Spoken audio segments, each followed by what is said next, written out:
sure you get her good side.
Oh, no,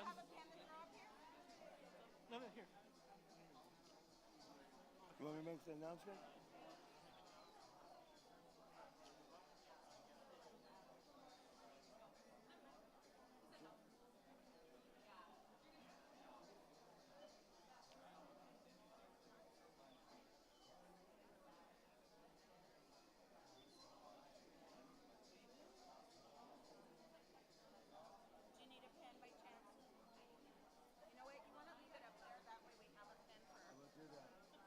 That way I can mark it off.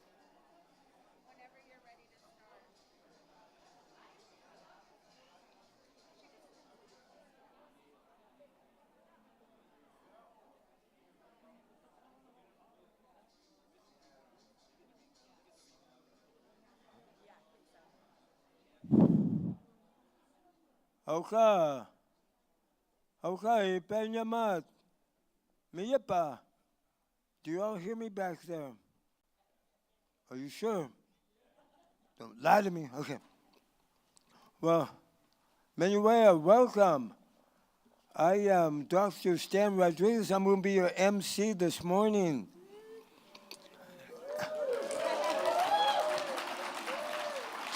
Oh, hey, thank you.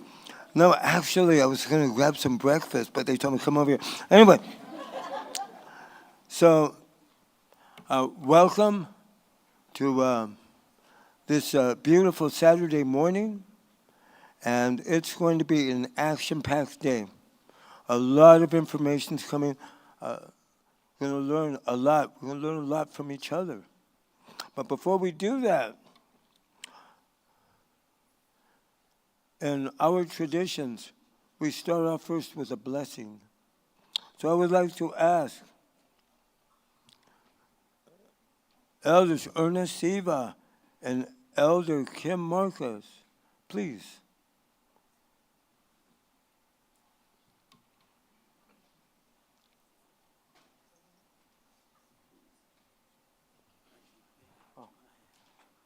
Yeah.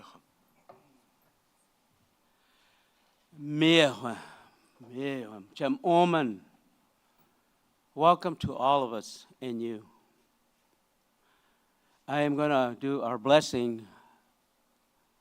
Mukum Ernie, my uncle, is not able to be here. Marinyaham, we're Marinyaham people, we're Serrano people.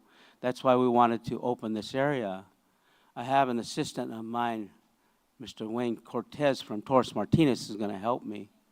We'd like to open up the area if you'd like to stand and acknowledge our area. Warchipert, San Bernardino, that's what they call it, our people's area here in Serrano. Yuri is this San Bernardino Mountains here. Quirakaich is the San Gorgonio Mountains, the sacred mountains that we're talking about. And Ayakaich is the Mount San Jacinto, all these sacred holy places. This is our sacred area. We'd like to welcome you and open up with our blessing.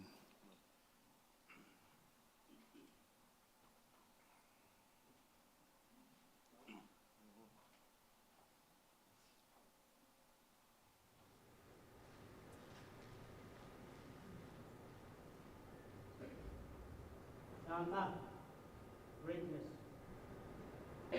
Mokat, Pritich, be back in heaven, no people, ancestors, now.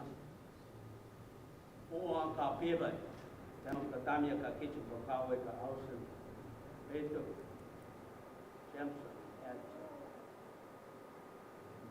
Stairway of Stockholm, that was the base Jamson. Look over the Oma, all of us.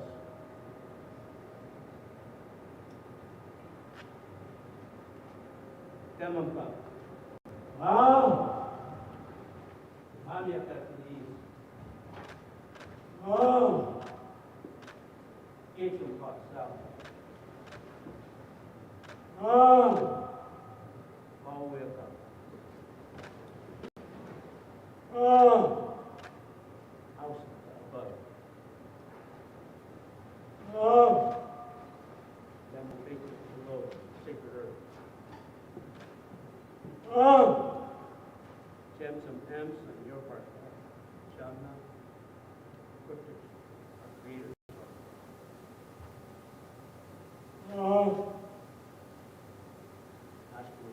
Please be seated.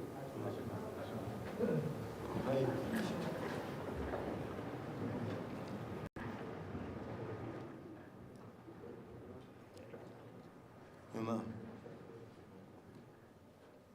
We're going to sing a bird song, and we have all of our seniors here, dancers. If you want to come right here, we can all squeeze in, cheek to cheek, cheek to cheek. Welcome to everybody. Here's our welcoming song for you.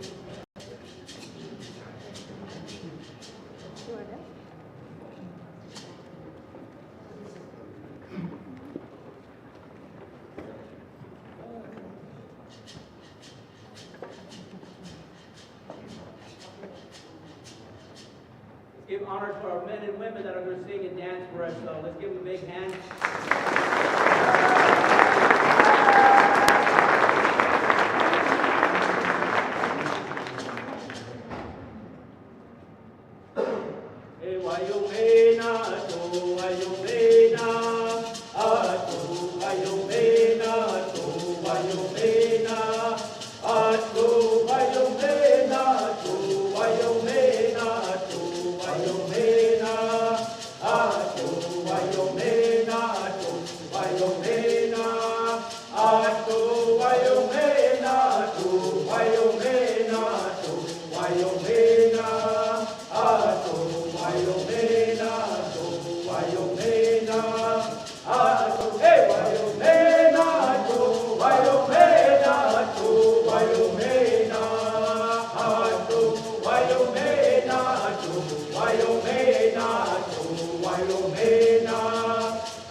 Thank you. Have a good day.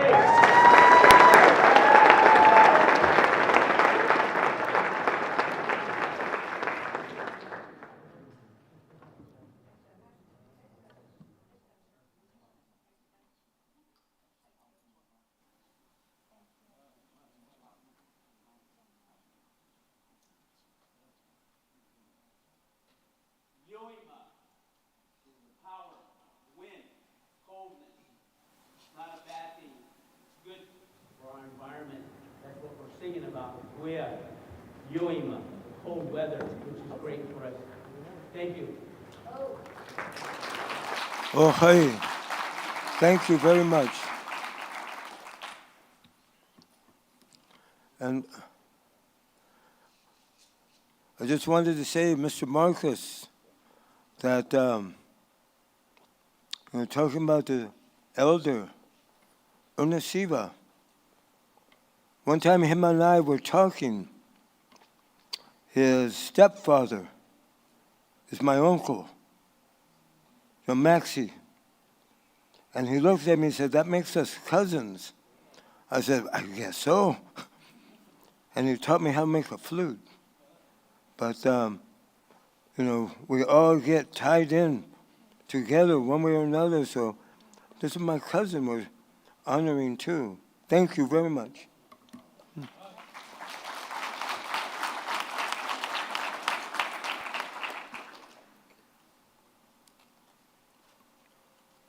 So next, we'd like to welcome President Tomas Morales and Elder Robert Levi from California State University, San Bernardino, right? And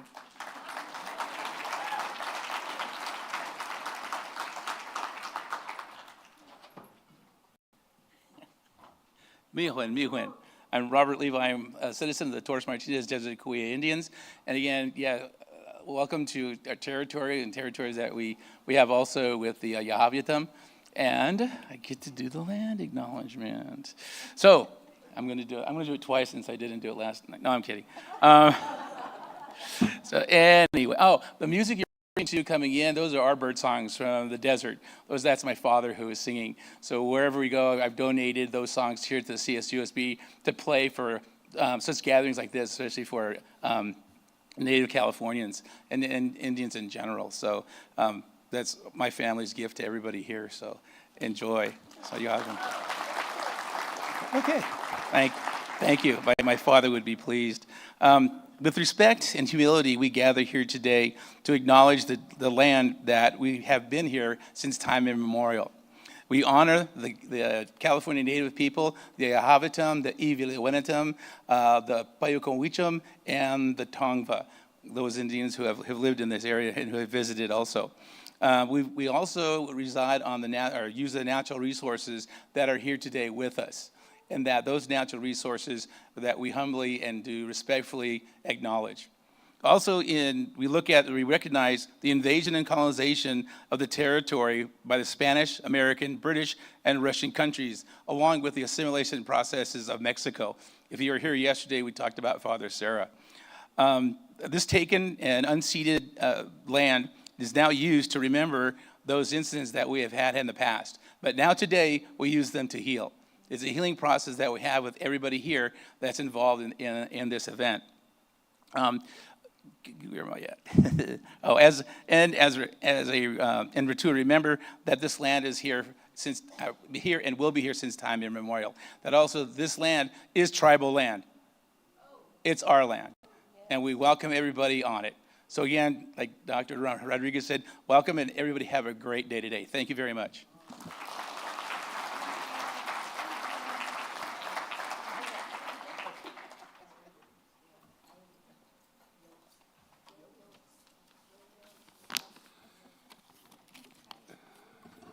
Buenos dias, good morning. Good morning, thank you, yes. On behalf of Chancellor Mildred Garcia and the Board of Trustees, I welcome you to Cal State San Bernardino for this meaningful education summit focusing on Native American indigenous communities. Words cannot describe how proud we are as a university community to partner with President Townsend and Scenic and her family, and how proud I am to serve the Chancellor as the university's presidential advisor for Native American initiatives. There is so much going on in the CSU. Don't forget, from Humboldt to San Diego, that presidents are engaged. Chancellor Garcia gets it. We have a wonderful relationship with the commission, and we continue to move forward. This is a very significant meeting today and last night and today. I wish to underscore how important improving access to higher education and improving the pipeline of Native American students, both to the CSU and to the entire California State University San Bernardino community. I'll share with you very briefly that as a Kellogg Fellow, I visited 2 tribal colleges when I served as provost at Cal Poly Pomona. So I know firsthand how significant establishing an accredited tribal college, or 2, or 3, in the state of California. It's well overdue, as Assemblymember Ramos and others stated last night. We have a stellar group of speakers and participants, and indeed, I want to thank President Celeste Townsend and her team for doing an incredible job pulling this summit together.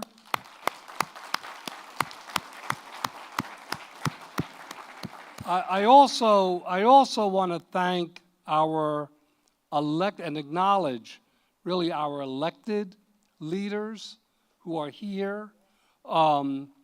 who also see the same vision that was articulated last night. And I want to acknowledge the faculty, the staff, and most importantly, the students, our community activists, for being here and participating in this summit. I'm eager for us to get started. Thank you all for being here.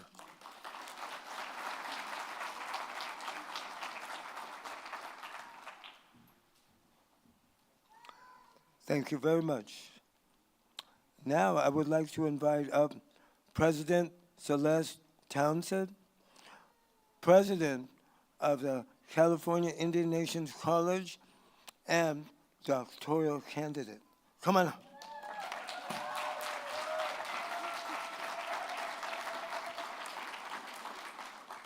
Ooh, Pisha, Pisha. Pisha means thank you. And that's in Northern Paiute. And I'll tell you what, I want to begin with gratitude for everybody here, primarily our Coahuila people who have taken on, and the Serrano songs, and just an amazing blessing to have everybody here. This is the first of its kind in many years, and it's not the last. And the best part about it is that everybody in here is a learner, is a student. I'm a student, and I'm happy to be a student because I was recruited by Dr. Stan Rodriguez. Couldn't be recruited by anybody better. I want to thank Cal State San Bernardino, President Tomas Morales, Vice President Nava, but I don't see my staff in here because they're outside working their tails off. And I want you to know, they have been working relentlessly to get this going. They've worked with so many of you to be here. Our board of trustees, if you could wave your hands. Let me tell you, they are the board of trustees for the first 2B tribal college in the state of California in decades. I also want to thank Senators Richard Roth for being here. If you could please raise your hand. And Senator Maria Elena Durazo.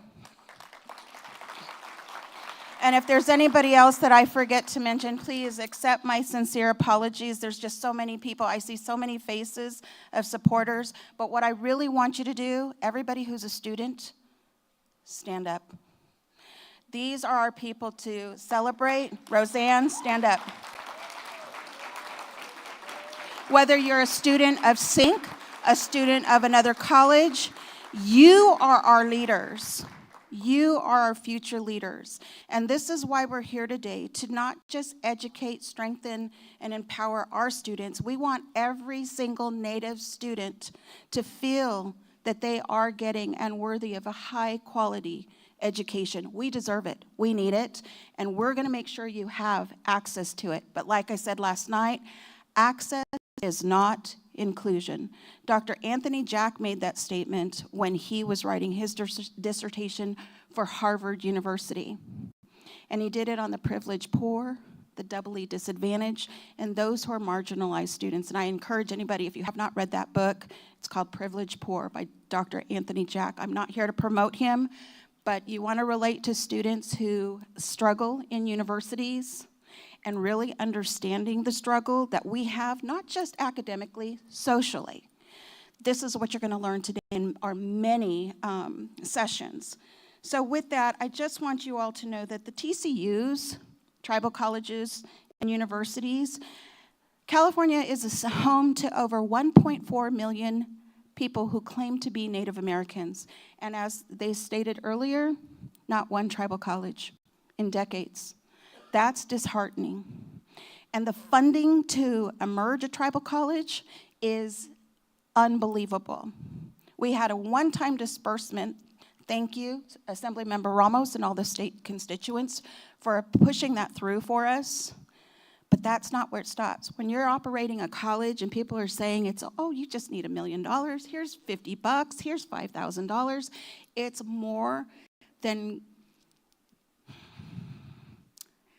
it's more than gratitude that we appreciate that, but it's very hard when people don't trust Indian education the way it has been. So we want to thank you for those of you have been contributing to believe in our educational system that we're providing. But We need you all your support to participate today in many other events that we have so that we can push the state and the federal government to come up with funding for emerging tribal colleges. We're needed. We understand our people. We understand our students, the bullying, to have to get a special request and take it to the news to wear your regalia to graduation. It just doesn't make sense. To have to cut your hair because you're a young man, to get bullied and ridiculed, that doesn't make sense. That's the norm for us, and we want them to know that when you go to a university, we don't want to be segregated into a different building, a different area of a campus. It needs to be the norm. We need to celebrate all people of color. And when I say that, Latinos, African Americans, Asians, Hawaiians, all of us have been ignored too long and have been bullied. The kids are bullied, and we need to make sure we make a change. Thank you. So last night, those of you that missed, we have amazing students with Kumeyaay Community College, California Indian Nations College, and we need to be reminded the relentless challenges that they are overcoming. Support your student. Support any student that's going on to education. It doesn't matter how old you are when you begin and when you finish, and if you ever finish, become a lifelong learner. Encourage them. And I'll tell you, I see some younger students, and I'm going to point you out in that third row. Thank you for being here. We're here for you. All of you. He's like, me? So one of the things that we do at TCUs, tribal colleges and universities, we understand the lack of accessibility and inclusion.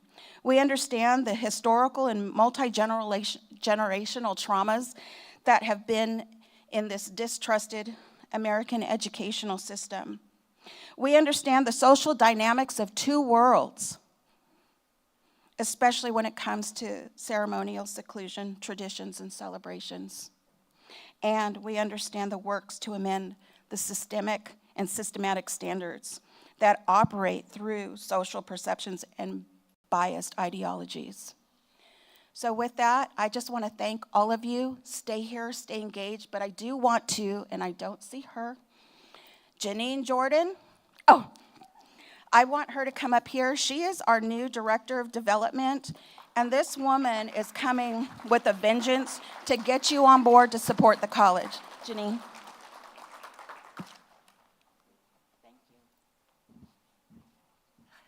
Thank you, Klianakpak Celeste. I didn't know that I was coming up here to speak. Atika Janine Jordan Karkin. My family is actually from the native village of Unalakleet, which is, if you know where Nome is on a map, it's south of Nome.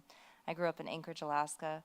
I'm super happy to be a part of SYNC. I think it is really incredible that we have a mission of supporting tribal colleges within the state of California. And I'm just honored to be a part of this and to help seek funding and monies for such a strong organization. So thank you.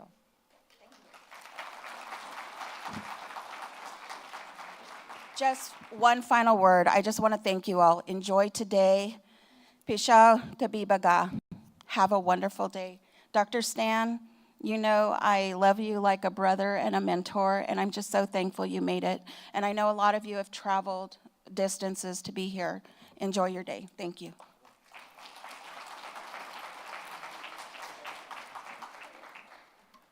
Oh, hey, and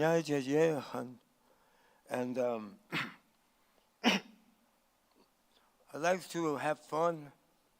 I really enjoy life.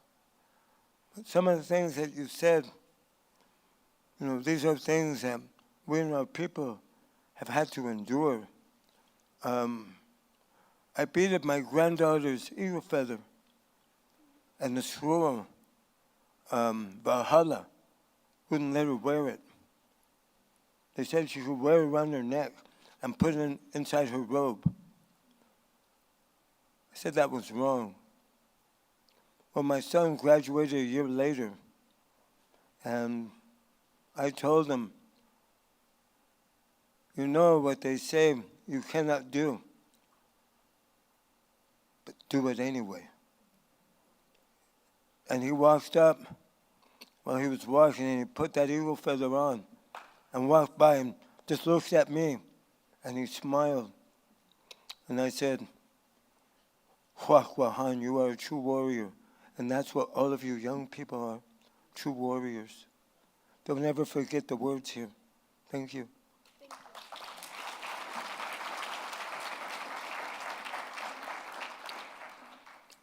So now we have a message from Senator Alex Padilla.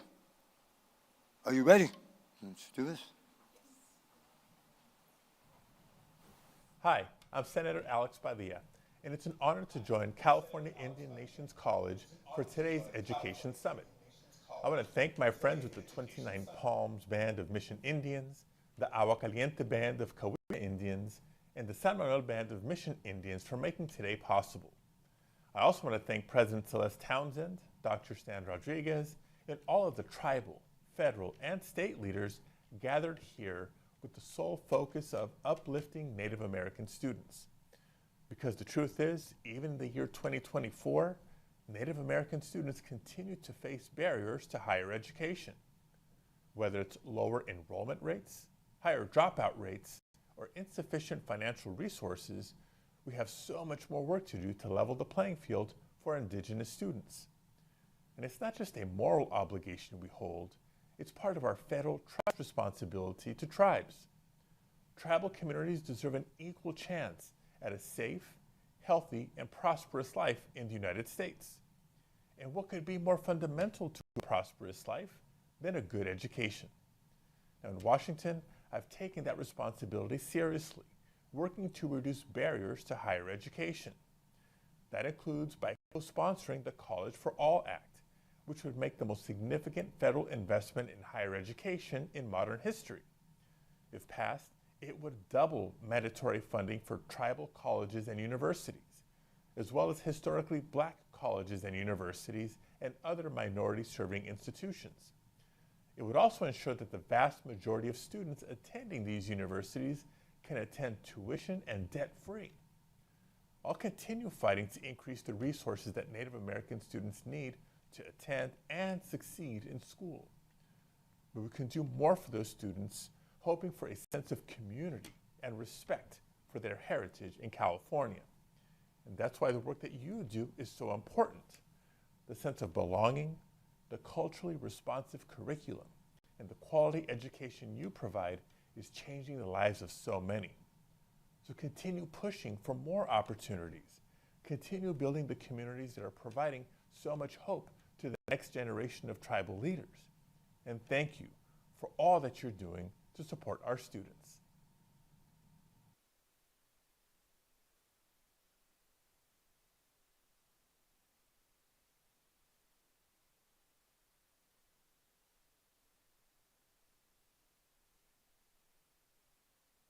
Now, I would like to ask, and I'm going to try not to brutalize your name, Anawek Rose from AHEC, American Indian Higher Education Consortium. Thank you.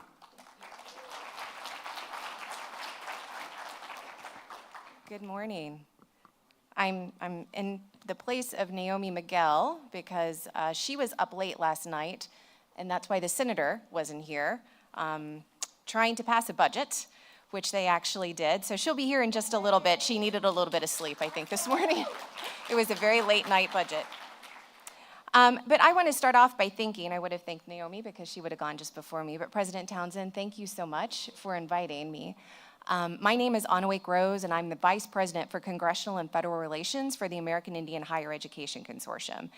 And I am really excited to be here because this is actually my first trip to a tribal college in this role. So I'm so excited that I get to be here with you as you're launching this and that I get to participate. So thank you. Thank you so very much.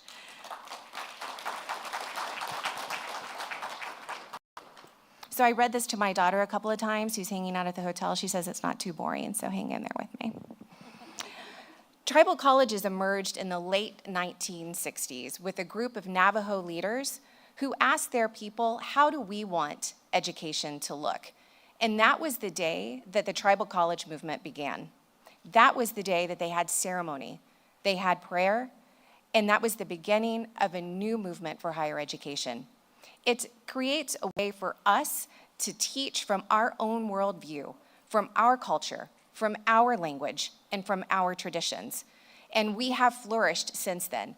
5 tribal colleges quickly followed and founded in ceremony and prayer and dedicated to their community. Each is a place-based institution teaching from their different worldviews. And in 1973, those colleges came together and formed the American Indian Higher Education Consortium, or AHEC. We're a nonprofit organization, and we're governed by a board of directors making up of a president of each of the tribal colleges and universities. So in short, I have 35 bosses. For 50 years, we have served as the collective spirit and the unifying voice of our nation's 35 accredited TCUs and now our new developing institution, California Indian Nations University. And I just had a chance to meet someone here from Pawnee Nation College. I'm so excited that you're here as well. Together, we are a unique community of tribally and federally chartered institutions working together to strengthen tribal nations and make lasting differences in the lives of American Indians and Alaska Natives. The nation's 35 TCUs operate on more than 90 campuses in 15 states. Our geographic boundaries encompass 80% of American Indian reservations and federal Indian trust lands. TCU students represent more than 250 federally recognized tribes and hail from more than 30 states. Nearly 80% of our students receive financial aid, and nearly half are first-generation students. In total, TCUs serve about 160,000 natives and other rural residents each year through a wide variety of programs, including academic and community-based services. TCUs are public institutions. We are chartered by federally recognized Indian tribes or the federal government. The criteria and the standards are unambiguous. Tribal control is the central pillar. And that first question, how do we want education to look, continues to inform our tribal colleges. We can see it in the 2 main reasons tribal nations established TCUs: to preserve and promote culture and language, and to create economic opportunities and strengthen sovereignty. A key goal for every tribal college is to prepare Native students for lifelong careers that will help sustain families, strengthen identity, and help tribal nations flourish economically and socially. So how do tribal nations do this? How do our TCUs, that's a lot of responsibility, accomplish this? First, as I've said, we are place-based institutions, and we serve our local tribal nations. As place-based institutions, we are committed to nation building. Tribal colleges offer certificate and degree programs in nearly every subject or field needed to sustain and rebuild tribal nations. Education, environmental science, allied health fields, business, entrepreneurship, engineering, native language revitalization, and on and on. In total, we offer 930 associate or bachelor's degrees. 19 tribal colleges offer 4-year degrees, 8 have master's degrees, and 1 recently a PhD program. Even though we have a lot of degree programs, we are still very small. The average attendance for our schools is between 100 and 2,000 in-person full-time students annually, but we serve many thousands more through our community programs. The majority of our first-time students are the ages of 16, 24, and single, so a typical college student age. But at many of our tribal colleges, the average student is a single mother in her late 20s or early 30s. What makes our tribal college community unique is that we meet our students wherever they are in the spectrum, providing holistic, wraparound services for students to support them as they work to achieve their goals. Culture is the core of the curriculum, and culture, language, community, and tribal values support all of our students. Tribal colleges also focus on workforce and career skill building activities, internships, apprenticeship programs, and life workforce skills, and research programs that are relevant to our community. And data shows that it's paying off. We did recent study with Lakota Ojibwe University for their nursing program, and they had a 100% employer satisfaction rate, and 96% of our students were placed locally. Thank you. That's huge. And TCUs prepare professionals for high-demand fields, including agriculture and natural resource management, by teaching the job skills most in demand on our homelands. We lay the foundation for tribal economic growth, which is the only way to move tribes and our citizens to self-sufficiency. But we know that workforce development is not enough. We must do more to accelerate our move towards self-sufficiency, and we need to move beyond simple workforce training. Today, our TCUs are tackling this much tougher but much more significant issue of job creation, because we know that to break the cycle of generational poverty and to end the culture of dependency that grips so much of Indian country, simply filling jobs that would be filled anyways is not enough. We must create new industries and new businesses and build a new culture of innovation. One such initiative that I'll highlight is an advanced manufacturing initiative with the partnership of U.S. Department of Energy, the national laboratories, our TCUs, and other industries. We are seeing the result in new tribal industry partnerships now, new contracting opportunities, and new jobs for our students and our graduates. Tribal colleges continuously seek to instill hope and identity with Native youth, who will one day lead our tribal nations. Each TCU is directly accountable to its tribal community, and each one is committed to improving the lives of its students through higher education and moving American Indians and Alaska Natives to self-sufficiency. Our collective vision is strong tribal nations through excellence in tribal higher education. And to achieve this vision, TCUs have become workforce and job creation engines, public libraries, tribal archives, small business incubators, and community computer labs. They operate native language learning centers and immersion programs, community gardens, economic development centers, child care centers, and applied research hubs for everything from natural resources to food sovereignty and community behavioral health. In short, our TCUs are answering the question, how do we want education to look in Indian country? And I and AHEC look forward to working with you to see how California tribal nations are going to answer this question at California Indian Nations College and Kumeyaay. Thank you.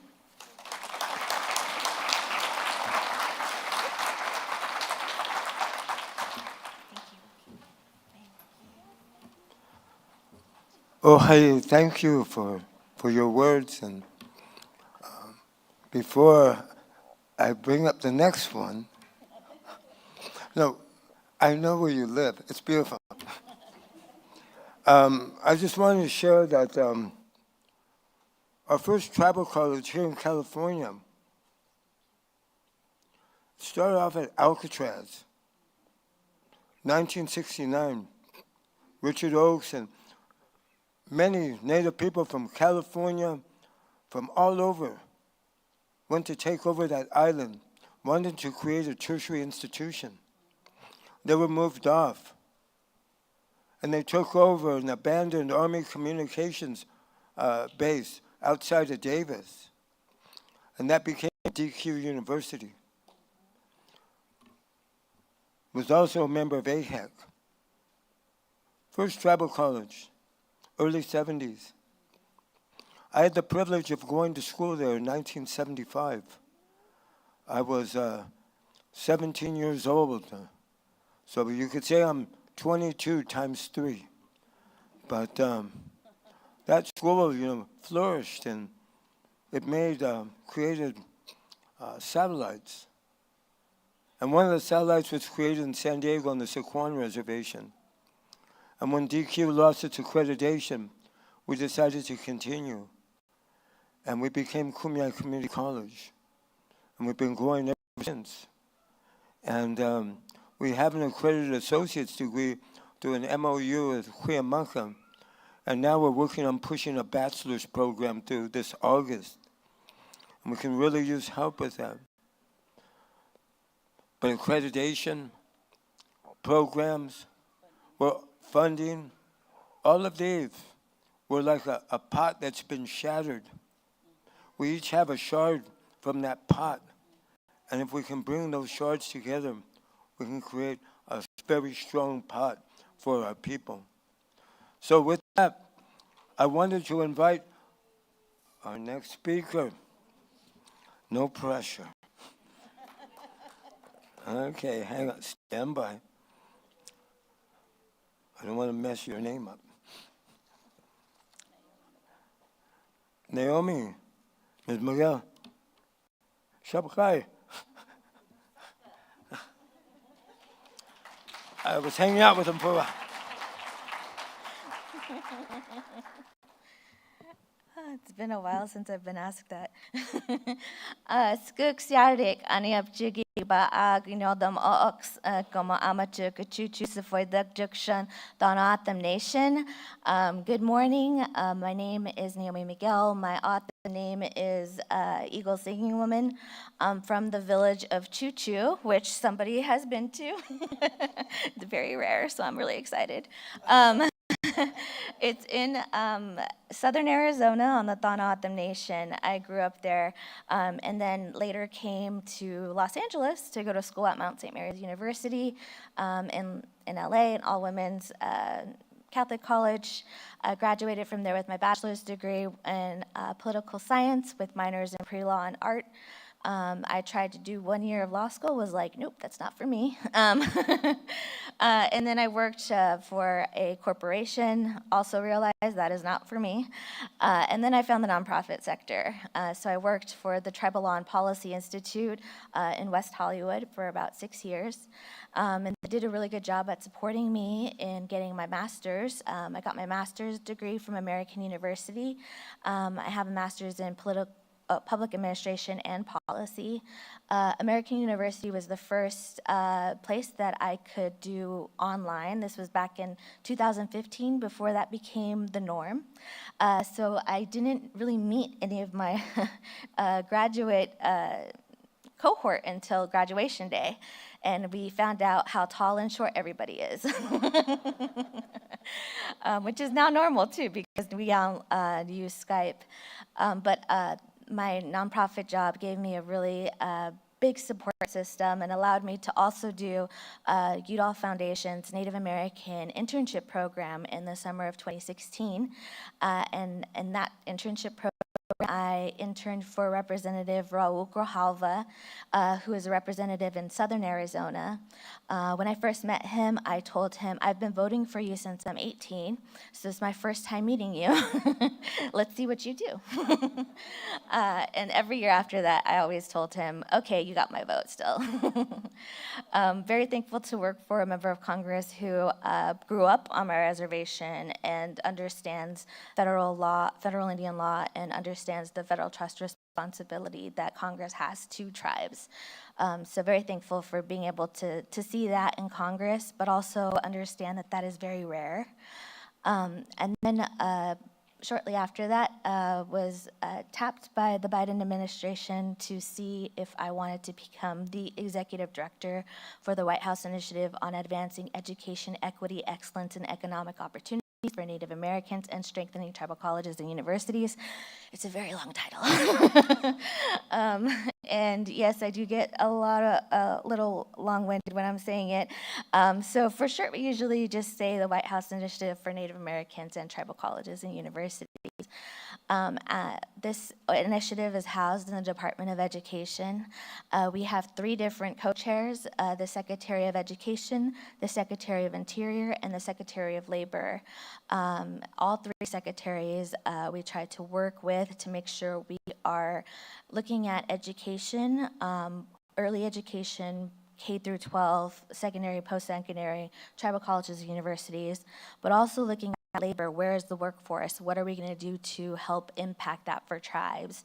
And then looking at our Bureau of Indian Education folks, making sure that we're connecting with them and providing quality education for our tribal students. About 93% of Native American Alaska Native students attend public school in the United States. The The rest of that percentage attends our Bureau of Indian Education. For those not familiar in this room, that is a very big underfunded piece of education that we have not funded fully. There are many schools that have been on a waiting list for school construction at the Bureau of Indian Education. They have been on that list since the early 90s. So just to give you an idea of the drastic underfunding that is occurring in Indian country, that is with the Bureau of Indian Education, and that is a government-funded, government-run office that still isn't fully funding and functioning at the amount that it should be. So when you start talking about tribal colleges and universities and starting up tribal colleges and universities in states such as this, the amount of funding that needs to be given and helped for some of these tribal colleges and universities is very, very big, and it's a very big task. A lot of people give their time, they give their volunteering hours, and that's based off of the belief that they believe in these tribal colleges and universities. A lot of them are reflective of the communities that we see throughout Indian country. I've been very lucky to attend and go visit some of our tribal colleges and universities, and each one is so unique. For instance, at the Dene College in Arizona, they have a Master's of Fine Arts, where they utilize that fine arts perspective on the academic space to then connect to their tribal traditions, such as silver making, rugs. And so when you're able to have these different institutions that combine both Western academics and indigenous knowledge, you tend to see our students thrive. And they thrive because they're finally finding a space that reflects them, that looks like them, and honors their teachings in a way that we'd never see in Western academics.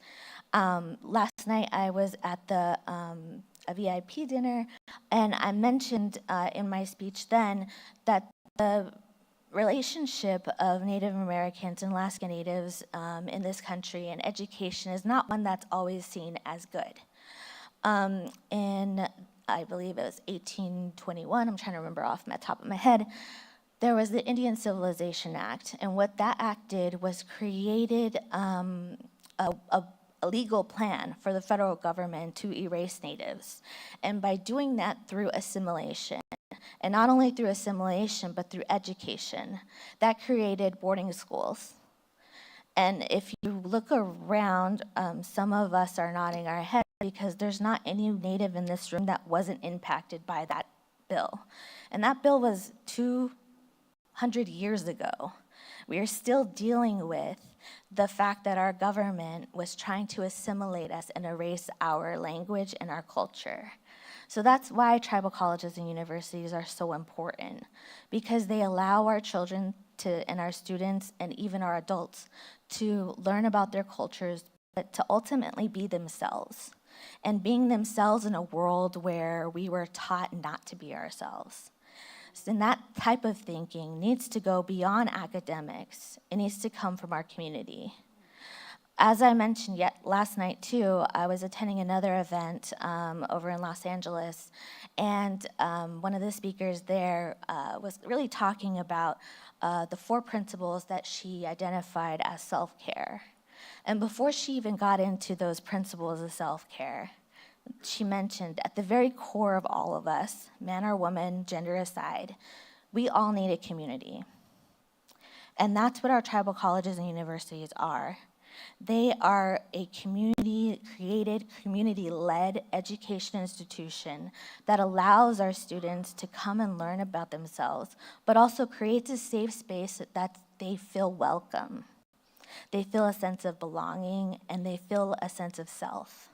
And when you're going through that academic system that's not created for us, that type of camaraderie and support is much needed. So that's why it's important to see all of you here today, because it shows me on the national federal level that you are all committed to seeing the success of not only our students in this room, but for our 2 colleges that are here. And I'm very thankful for the support of the California State San Bernardino College and the Cal State system for allowing us to have this space. Because that's not always a space that's created. And especially at a time when we look at where we are right now nationally, we need to be recognizing each other and respectful of each other, in not only our cultures, but also in our ways. I'm very happy to be back in California as someone who graduated from here as a college student, because I see a lot of promise here. There's a lot of students who want to learn and innovate and teach. There are students who want to be more active in community and local politics, and there's a lot of promise here. So that's why I keep coming back. I was invited last year to come to a commencement for SYNC, and I met a lot of the students there. And you never meet these types of students in other institutions because they're at their core very much wanting to grow, but also wanting to give back to their community. So I think any community that wants to support a tribal community college and university in their area, and especially those tribes who are supporting these TCUs and even starting them up, you're creating a community that's going to be supporting you back and giving back to you tenfold. Because we're creating students that want to be in the workforce, we're creating students that want to give back to their community, and no matter how you cut it, at the core of it, they want to give back to our community. And that community includes Native and non-Natives in the state. So if we stand and start supporting these TCU efforts, I think all of us in this room have the ability to create that change. The White House Initiative is housed in the Department of Education. The Secretary of Education, his priorities is looking at teacher retention initiatives. He wants to make sure our classrooms look like the community themselves. In doing a lot of this work, I had to also reflect on myself and think if I ever had a Native teacher, and I don't think I actually have. So a lot, not in a formal sense, I guess I should explain that. So when we're talking and thinking about our futures and seeing ourselves reflected in the classroom, we also need to see ourselves reflected in institutions. Institutions that can allow us to utilize our own traditional knowledge, not only on an academic basis, but also on a basis that it's helping the community. And those types of systems is what we need to start thinking about changing. When we're talking about inclusivity, we want to make sure that these Native students who are coming to you from two-year colleges feel supported or have a space that they feel supported. I always think back of when I went to college. I grew up on the reservation and then moved to Los Angeles. And reflecting back on it now, I don't know how I did that or why I did that, but I just was like, I want to go see the world. So I've literally moved across a state by myself, didn't know nobody. And my mom and my family tried to bribe me to stay in Arizona. They were like, we'll get you a car, we'll get you an apartment, go to school at ASU, you'll be here. And all of that, I said no, which they were surprised about, but because I wanted to come out and see the world and do it on my own. But I will say, I would not have been able to do it on my own had it not been for the Indian Center in downtown Los Angeles. A lot of my community members who were Thana'a live out in LA, and I happened to connect with them. My mom made it a priority at any gathering we went to here in California. If she found out they were from our tribe, she would drag me over and be like, this is my daughter. She will be living here in a few months. Get her number, talk to her. And actually, that's how I met my best friend.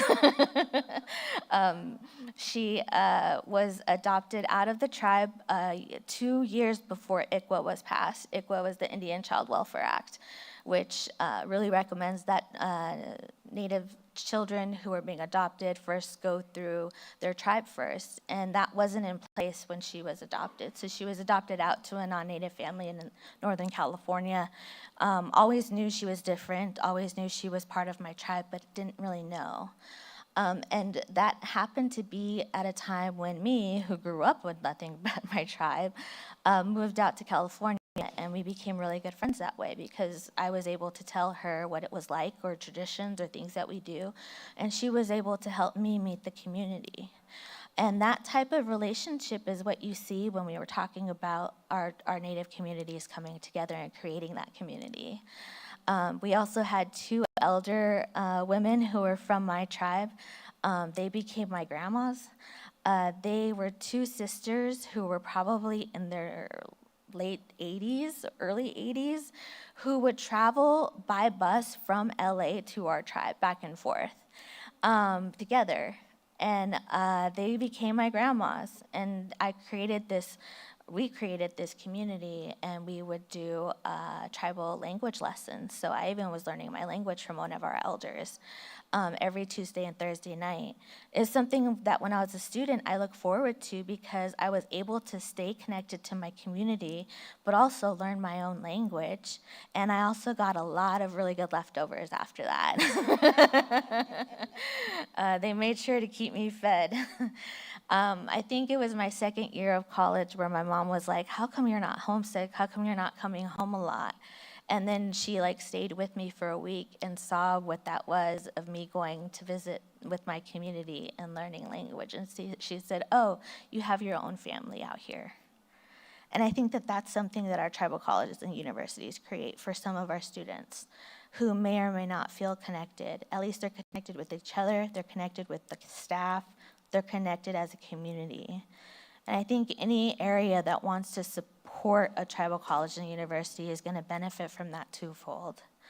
I didn't honestly expect to share all of that with you, but that's just an example of what these communities can do when you're supporting our students. I think one other funny thing I will share is one time, it was at a time in California, when we go through those times when the gas is really high. I found it cheaper, yeah, I guess like now too. I found it a lot cheaper to ride the bus. And so it was I think $7 for me to get to work, and I just had to walk half a mile, so I, made it a little trip. One time I was on the bus, and I get on, and I look over, and it's the two elder ladies that I could see from my class, just sitting on public transit, talking to each other in our language, and they were like, oh, hey, we haven't seen you. Come sit by us. Do you want to come to us with our house? You can have dinner. And it's that type of community that you don't see everywhere, and especially in a big city like Los Angeles. So a lot of our students do need that support. They need that help. And I'm very thankful to work for the Biden-Harris administration because this is an administration that truly believes in education. Dr. Joe Biden is still teaching as a professor. If that's not showing you the dedication that this administration has towards education, the Secretary of Education is a former educator himself. He always encourages us to go out into the community, go out into schools. I remember one interaction that we had. We went out on a tribal visit in North Dakota, and it was a lot of youth that were in a summer program, so their parents were at work. And it was a lot of little students. They were really excited, trying to talk, and just wanted to show what they know. And they were learning about a good food to eat, bad food to eat. And all of a sudden, out of nowhere, the topic of candy and chocolate came up. And one student, they were talking about that's a sweet, don't eat it as much. And one student raised his hand and he said, my cousin ate too much chocolate, so he has really weird teeth. And I don't know why he has that. Why is that? And then we got into a discussion about brushing your teeth.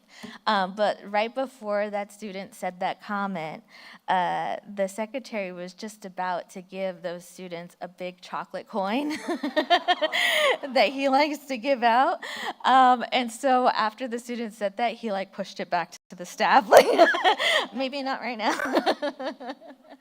But that's just a testament to who he is and how he likes to interact with students. He is an educator at his core, but he also is very supportive of our tribal colleges and universities. Whenever we have these discussions when we're talking about investing into communities, not only are we talking about HBCUs, but we're talking about TCUs as well. And that is something that the president had put in his budget for this year. I had not had a chance to look at the actual bill that was passed last night to see if that funding was there, but there is funding in there that specifically is for TCUs to allow for their students to attend a four-year college tuition-free. And that is something that the president has always said. He always says, if you want to show me your priorities, show me your budget, because I will see what you're really investing in. And when we're investing in our education and our educators, we're also investing in our community. So just wanted to kind of lay that out for you about how important it is to be part of this community, how much we need community and how much we need each other. But also making sure that we're creating space to learn more.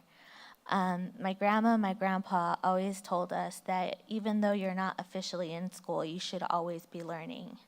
So every day when I was little, they would ask us at the end of the day, what did you learn today? And sometimes it would be on the weekends that they would ask us that as well. So we had to learn that our learning doesn't come from going to school. Our learning comes from our everyday interactions. So I also want you all to keep that in mind today as we go through our breakthroughs and our discussions with each other. What are you going to learn today from our students and our teachers, or what are you going to learn today about tribal colleges and universities? So thank you so much.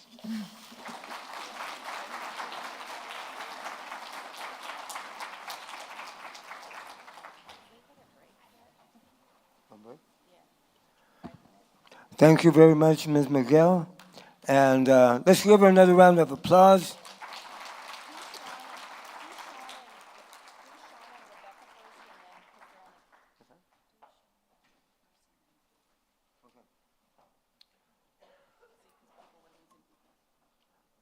Do people have to use the restroom?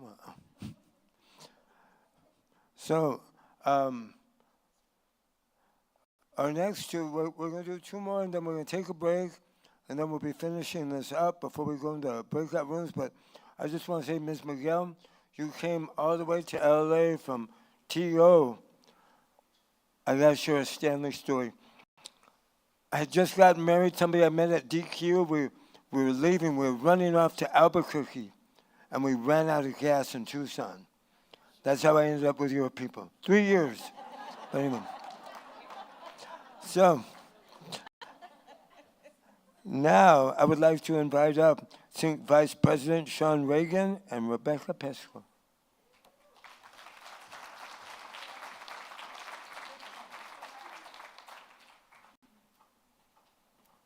Achama, thank you. So I wanted to direct you to something that's in your packet. This Tribal College, University of California needs analysis, and just talk to you a little bit about that. As President Townsend said, there's over 1.4 million people in the state of California who identify either alone or in combination with their race as American Indian or Alaska Native. That's the largest overall population of any state in the country. So we have the largest overall American Indian population. 1/5 of all federally recognized tribes are in California, and there is not a single tribal college or university. And you go to somewhere like North Dakota, and they have 5 tribal colleges or universities. So the need is definitely here in California. We know that not just California Indian Nations College is needed, not just Kumeyaay Community College is needed, but we could use 5, 6, 7, 8 tribal colleges here throughout the state. So what we put together is this needs analysis component. It has a lot of data and information in it.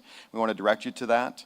And the data is there to kind of help support the need for, with data and numbers and all of that stuff, literature, the research that we've been doing, the need for a tribal college in California. Sorry, it's very early in the morning for me still. Okay, so if you have any questions about that, go ahead and ask us. We can give you more information about that. But I also want to, as we continue to do research and continue to develop this, we're doing a survey, and I want to invite Dr. Pesco to come up and talk about that. Thank you. Achama. Good morning. The QR code is also on your agenda. If you look at the back of your agenda, that's the QR code as well. And you are going to receive an email with a link. If you use your phone, you know how surveys are. It's a little sluggish going through the phone. Every question's kind of detailed. You might prefer to use it on your computer where you have a nice little table and you can click right through. But I ask that you complete the survey. Everyone in this room, please complete the survey. It is geared toward all of you. Your first question kind of asks what group you represent, and then the rest of the questions will ask you questions specific to your representation. We want our high school students, we want our college partners, we want our tribal community, everyone, our local businesses to participate in this survey. We're trying to find a little bit more of where we want tribal colleges to go, what type of academic programs are needed, what type of workforce needs are we needing to fill a gap with. This is the entire state of California, so just because maybe you come from a different state, even outside of the state of California, fill it out and bring it back and share it with your community, please. The more data we get, the stronger we can meet those needs. So thank you. Thank you, everybody. I know we need to all take a potty break, right? And just to stretch your legs. So if we could all meet back at 10:15, and then we're going to have our guests give you a brief lecture, and then we'll get into the breakout sessions, and then lunch. Yay! And then we'll be back. So if you can be back in here at 10:15, take your potty break, stretch your legs, get something to drink, and then come back. Thank you.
I forgot my coffee.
a score.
Let me come down.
Penyamat.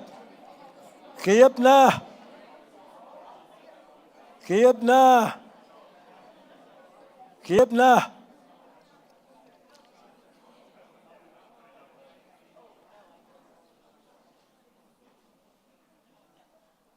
Miyepa. That was your Kumeyaay language lesson for this morning. Ah.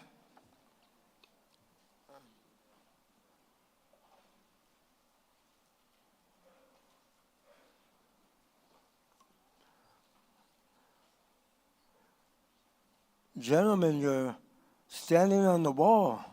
Kind of reminds me of a prom. That's a,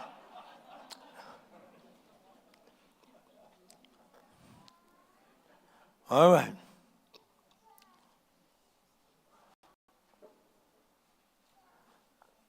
And promote Machahan. We're ready? So now, I would like to invite Dr. Sandy, I don't want to brutalize your name, Kewanhaptewa Dixon and Pamela James, the dynamic duo. Please come up. And forgive me. And Sheila, you just give me the glare. All right.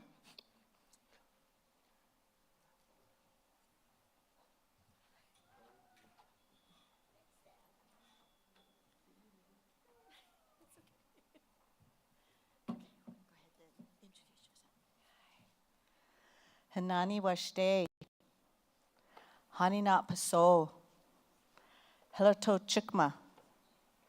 They just said hello, good morning in my 3 tribal languages.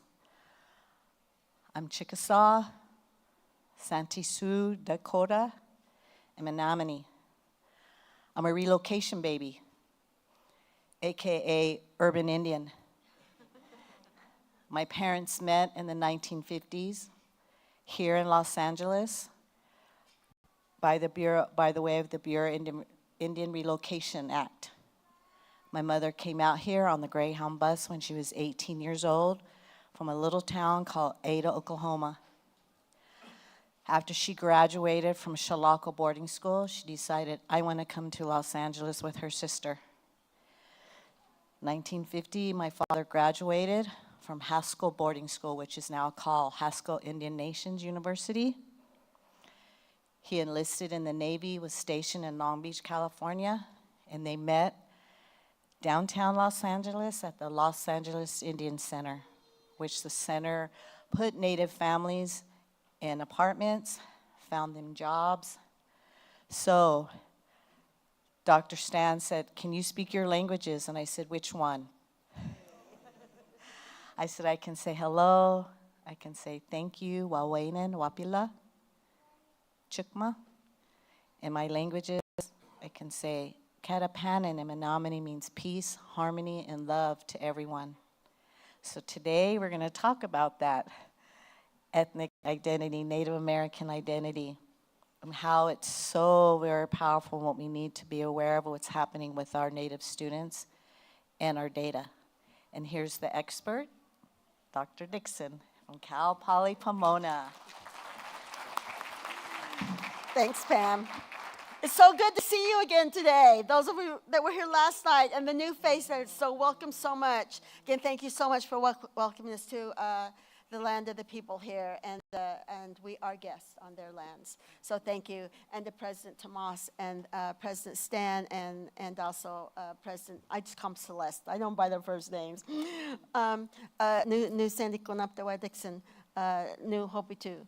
New Mungabi, New So'o. My name is Sandy Konaptewa Dixon. I am from the Hopi Nation. I'm from the village of Monkopi, and I am Sun Clan. I'm also a So'o grandmother, and that out of everything is the most important thing. We are super excited to be here today, and so we are going to ask you to do a lot of work right now. So what we want you to do is we want you to get your phones out. Get your phones out and we're going to have you snap on the QR code. So if you have the QR passes on your phone, go ahead and get those ready.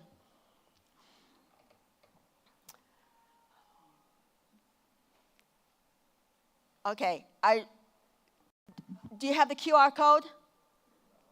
Is it there? Oh, it's way up in the, jeez. It's a tiny one.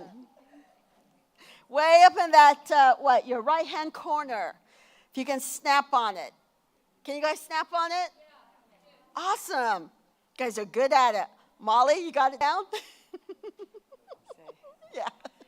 And they said Indian people would never be techies.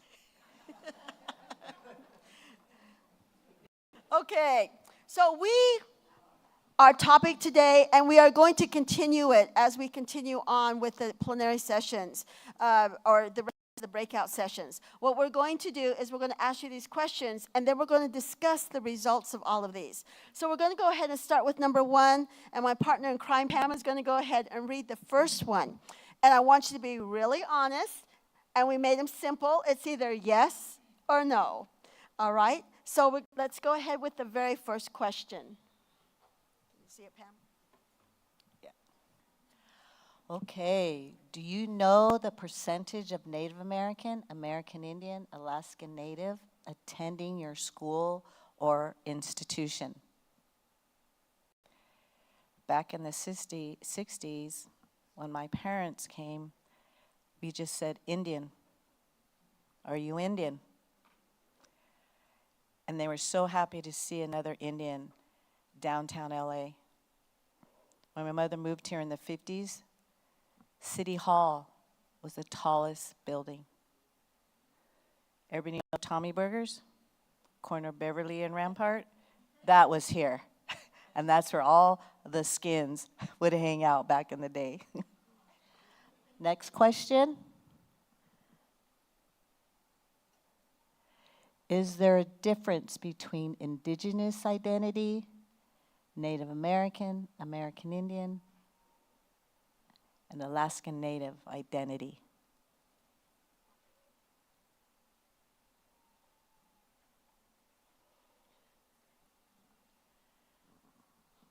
Question number 3. Were you aware that NA, AI, AL students in tribal nations in general have been referred to as the invisible people?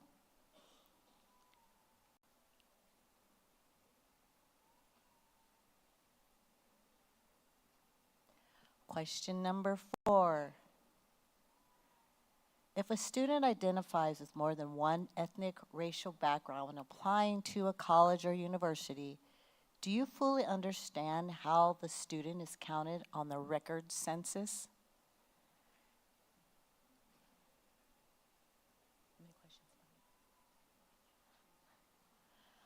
Question number 5.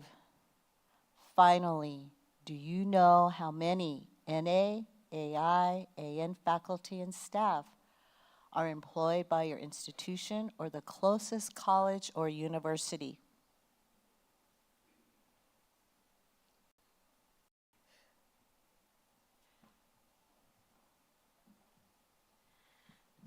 All right. Thank you for doing this. We're so excited to talk about these when we begin our next session. Pam and I are going to do the next session in this room and go over that. What we'd like to do is also go into these in depth and have some great discussions because we're going to continue. Can you hear me now? Awesome. I also want to just give a little briefing here and let you know. We're ending our storytelling time in many of our native nations, and I can say it's kind of continuing just because of the weather, that we're staying inside a little bit more. There was a little girl, and she went to kindergarten, and she was really excited to go. She hadn't been to school yet, and she heard about the schools, and she was going to attend a public school down the street that she could walk to, and it was new to her. On her way to school, she was excited. She ran fast. She got to wear her new dress, and that dress was one that came from Sears catalog when you used to buy dresses like 6 at one time. You never knew what they looked at. Some of you nodding your head, you know about that, way back. And she chose her favorite one. She went in the classroom, and automatically the teacher had a desk for her, and then also had a desk for her neighbor next door. And as she looked around, she was put in the back of the classroom. And the other boy, who was half Japanese, was put in the back of the classroom. And as she looked around the classroom, everybody else in there was light, or they were white. And as the day progressed, the teacher began to teach them about their new colors. They looked in their desk, and there was those brand new Crayola crayons. You remember those big ones? Well, those big crayons. And she pulled out one crayon, and she said, "Class." And her name was Miss Taylor. And Miss Taylor said, "Class, what color is this?" She held up a crayon, and it was blue. And she said, "What class is this?" And at that time, the students had to stand up by their desk. And they had to go ahead and say, "Miss Taylor, I know." And she said, "Yes." And she said, "That crayon, that crayon is blue." And Miss Taylor said, "What other things in this room are blue?" And she said, "That dress over there that girl had," she didn't say it, that's the native way of saying it. The dress over there is blue that Sally is wearing." She goes, "Yes, that is a blue dress." Miss Taylor goes ahead and gets the next crayon out. And as she lifts it up, she said, "What color is this?" And they all look at it, and it is orange. And she says, "What color is this?" "Orange, Miss Taylor." And Miss Taylor says, "What else in the classroom is orange?" And the little boy stands up and looks around, and he says, "That book over there, the book over there is orange." He says, "Yes, it is." Then she picks up the third crayon and holds it up in the classroom. And she said, "What color is this?" And they go, "That color is brown." She said, "Yes, what else in the classroom is brown?" And another little girl stood up by her desk, and she stood up. And she went ahead and she looked, and she pointed at this one student. It's sitting in the back of the classroom. And she said, "That color is brown. That color is brown like Sandra. She is brown like dirt." And Miss Taylor said, "Yes, Sandra is brown like dirt." Later that day, well, the class began to laugh. And Sandra did not know whether she should laugh or she should cry. And so she went home. And at that time, you had lock keys, and the children would let themselves in. And Sandra went into the bathroom and filled up the tub all the way up, as full and as hot as it could be. And she put her body in there and soaked, and was the only thing that you could see was her nose, her eyes, and her mouth. And when her mother came in and asked for her, "Sandra, where are you? Where are you?" And she went ahead and found her in the bathroom and in the tub. She says, "What are you doing? It's in the afternoon." And she went ahead and said, "I need to get rid of the dirt." And she goes, "Oh, did you get dirty today?" She goes, "No, this dirt, this dirt, and this dirt, and this dirt, and this dirt." And she looked at her, and she said, "You need to get out of that tub and she reached down and pulled the plug in the tub. And she grabbed a towel and she said, "Come with me." And she dried her off. And when she was drying her off, she said, "You have the most beautiful skin. Do not ever let anybody say anything bad about your skin." And that was the beginning of the education for this little girl. The little boy that was next door, as they continued in that day in that classroom, as the class went on, they went ahead, and it was lunchtime or snack time. And at that time, you got a little thing of milk, a little carton of milk, and a cookie. And when it got back to the students in the back, Sandra and Brian, they got the crumbs and the bent cartons of milk. And the little boy had to go to the bathroom. He said, "Miss Taylor, I need to go to the bathroom." He kept raising her hand, and she never paid attention. He couldn't hold it anymore, and he had an accident, and he let go there. And of course, that caused more laughing. For the rest of the year, those two children stayed in the back of their classroom. I remember that story as if it happened yesterday, because that was me and my next door neighbor. Thanks, ma'am. But let me tell you, that began my understanding of education. That began my understanding of what the heck. And as I continued going through school, I said, I need to do something. Because I know if it's happening to me, it's happening to others. as I continued and worked, I worked at LA Unified School District, I worked at different places, and I worked in LA, and there was a principal from Sherman Indian High School came to a conference I was presenting, and he came in and he said, you know what, are you interested in teaching at Sherman Indian High School? And I said, no, I'm happy where I'm at, I like where I'm at. He asked me once to come up there and invite me. I said, no, thank you. I'm good where I'm at. He invited me a second time. I said, no, thank you. I'm fine where I'm at. Third time, he said, I'm going to invite you one more time, and I want you to come up. This is the last time I will ask you. And so I went ahead and I went up there. And this time, instead of me, the administrators and the other principals, he had the students take me around the campus. And I walked around the campus, and later that day, I signed and quit my job, and I ended up working at Sherman for 13 years.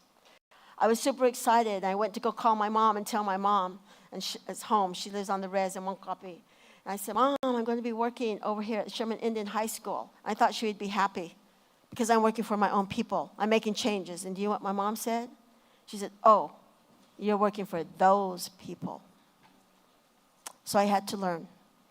And I knew about the BIA and the histories of the schools and the education that our people were not getting and the bad atrocities that were happening at those schools. But I also learned along the way that if you want to help change an institution, and this is why you all are here, you have to get into it. You have to get it and do it. And so I was there at Sherman for 13 years. I went to the boarding school. I was a principal in another school and continued on. What we're going to be sharing with you today is the importance of learning and knowing that our Native students have been erased. Just like when we were young. They wanted to get rid of us. They wanted us to look in the white man's image. They wanted us to do all these different things. And it went on within education, or the miseducation, or the non-education of Native youth. And as we continue today, you are here to look and see, why are these tribal colleges? Why is SINC? Why is Kumeyaay? Why do these colleges exist? I love the students that I've met and know them, and I see them, and they are wonderful, and their growth, and they have this feeling of home. But when they leave that school, and they go on to the next school, and the next school, and continue on and get their doctors, Pam and I always say, you know what, you guys need to keep doing that, young people. You need to get those educations and keep going, and you know why? Who's going to take my place? Who's going to take Pam's place? Who's going to become the next president of these campuses? But our students have to feel that they are welcome at the universities and colleges and the institutions, at the CSUs, at the USCs, at the private schools. They have to feel that they are welcome and know. So they have to see this. They have to see this. They have to know that we are okay, that we are good in our skin color, that we are good about being, that we belong, that I am Sioux, that I am Chickasaw, that I am Hopi, that I am Kawia, that we are all these things. It took me a long time at my university to feel comfortable. I couldn't believe this, and I didn't know that it was okay for me to use my traditional name. So it was always Sandy Dixon, Dr. Dixon, blah, blah, blah, Dr. Dixon. And it took about 8 or 9 years ago where I finally had to say, wait, I'm erasing myself. So now I am Dr. Kewanaptewa Dixon. Oh.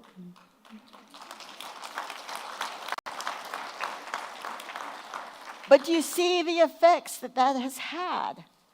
And I'm a grown-A woman. I don't swear. Bless me. So, Pam has amazing stories that we're going to share along the way. We want you to be there. And we want to talk about these things of how can we go ahead and address the erasures.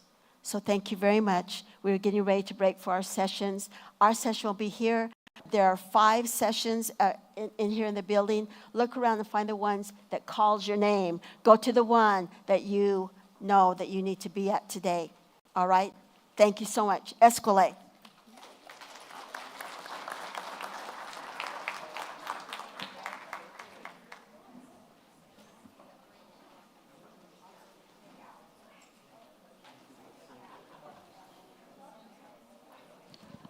Ladies and gentlemen, ladies, your words really touch my heart. Thank you for sharing this. And before we go into our breakout sessions, a public service announcement. We have California Indian Nations College listed. We have Kumeyaay Community College up here. We have one more tribal college who is here right now, DQ University. And the chairman of the board of trustees of DQ, Joseph Salk, is sitting in the back. You please acknowledge him. And this is one of the schools that we want to bring back. So, thank you very much. Now, Ben Yabet Raja Owak. Nupumwan Puja Awak Moyao. It's time for you to go into your breakout sessions. I didn't know how to say take a break, so I said break it. All right? That's the best I could do, Patty. All right. All right, let's go to our breakout sessions.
Oh, okay. You don't point it, you just click it. It's modern, It's okay. already feeding it through the Okay. system. See, all this is all. Welcome, everybody. We are about to begin.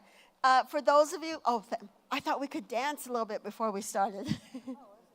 Okay, we are going to go ahead, and if you feel comfortable enough, we would love to have you come a little bit closer. If this was our classroom, you would be sitting in a circle. We're not able to do that. This is very Eurocentric, colonized way of sitting. It is not the traditional way, but if you would like to come up closer, we'll do that. And I'm going to sit down a little bit, and Pam and I are going to go over these. But we're going to go ahead and start with a story from Pam, and then we're going to go ahead and go through. So please, be comfortable here, though. Thank you. Hello. So I shared earlier how my father was in the military. He was Navy, did his 4 years. He was at the end of the Korean War. So his ships went over to Korea to clean up what the USA had done to Korea. Well, the three things that I grew up with, he knew what it was like to walk from Kashina in Wisconsin, the Menominee Reservation, to the nearby town Shawano, which is like 10 miles away. He'd hitchhiked, got spat on, called dirty Indian, drunken Indian, go home, go back to where you came from. So he taught me three things. He said, never be afraid to raise your hand in class. Never be afraid to speak up. You have a right to be first in line. And don't let anybody tell you any different. Today would have been my father's 87th birthday. So, Dad, I spoke up. I raised my hand. I pushed my way to be in the front of the line. And now I get to pay it back to all my beautiful Indian people. And his spirit is with me right this very minute. All of the ancestors are here in this room this very minute. They are here to support you, to encourage you, to teach us how to have constructive words, to be kind to one another, to love one another, and to be good relatives to each other. They are here in this room today. They are here at this summit today to take care of us. And I know my dad, he was a welder. He died from mesothelioma, called asbestos, from asbestos. He took welding at Haskell Indian boarding school because they taught the trades to natives back in the day, not higher ed. So he left Haskell Indian School as a welder, enlisted in the Navy and was a welder. When the boat went in dry docks, he welded on the boats. When he left the Navy, he became a welder. He supported us, strong work ethic. I had parents that both worked. My mother retired at a Rockwell. I went to college paying every single unit on my own because I never could get financial aid because both my parents worked. So when, as a community college counselor now, students say, remember when you're on financial aid? No, I do not. I didn't get that opportunity. I was a college athlete, so I worked. This was my day for 3 years. Wake up, go to class, go to practice, take a shower at the gym, and go to work so I can pay for my education. Because I knew at the end of the day, like my father, my parents told me, there's two things that no one can ever, ever take away from you. That's your education. And back in the day, we said, like I said, we were called Indian. My mother and father would always say, being Indian. You can never have those be taken away unless you allow it. But we know as Indian people, we won't allow that to happen. So that's my story to empower you all with good energy today. Why waiting?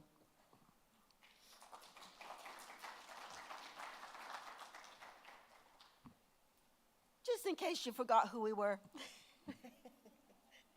All right, so we're going to look at each of these questions here. And if any of you can pull it up, I don't know if they'll be able to pull it back in the back. What were the percentages? What came out of this? I found it very interesting, and it's great because I did something similar to this about 5 or 6 years. I did something to this about 5 or 6 years ago, and it was drastically different. And so I would say that we're becoming more educated. We're learning about the ways. So this first question, oh, not this one. Actually, go ahead and keep it up, and then we'll go back to PowerPoint. What I wanted to show with this is I was at a conference last month, early childhood studies and early childhood with the state. And in that, they presented a success rate of students in the California universities here. And when they did it, they went ahead and they were super excited to show, this is our results, this is all the things that we found, and there's about 3 or 4 different slides of findings. But this one, as always strikes me. What do you not see here?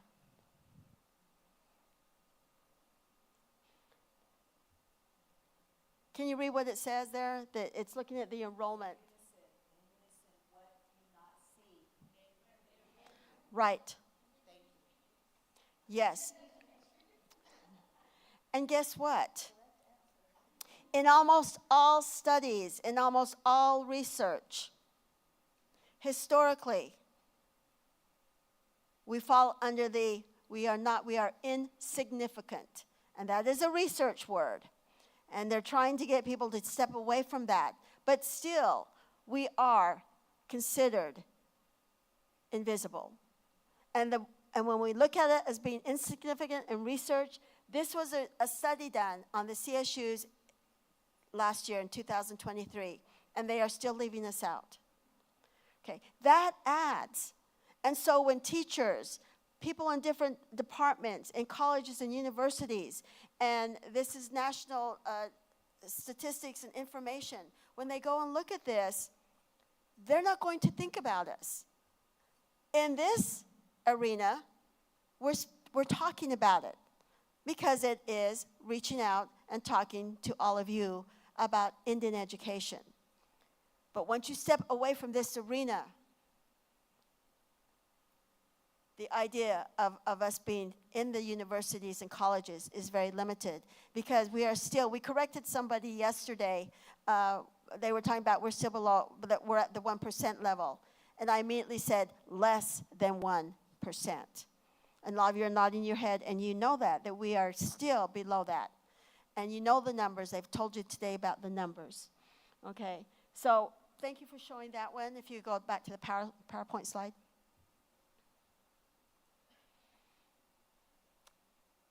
So this is the second, is this the second question or the first one? Was this the first one? This is the second one? It's one. All right. So what was the percentages on this one? Can you say it out loud again? I know that there's a gentleman that's supposed to pull it up. He's going to send it to me. Do we have it? Do you have access? Okay, I'll go ahead and see. But when we look at the percentages, we see that there was actually more people that said that they did know the percentages of Native American Indian, and Native American, Alaska Native students attending your school and institution. All right. 5 years ago, 80% of the people in the room did not know. Okay? And so you are seeking and you are learning and you are wanting to know. That says a lot, and it's better improvement, but it's still not 100%. And this is what we need to do, is make the visibility very clear. All right, the second question, Pam, do you want to go ahead and address that one? This is the second question. Next slide. The next slide, please. Do you have the percentages of that? So what happened to the answers?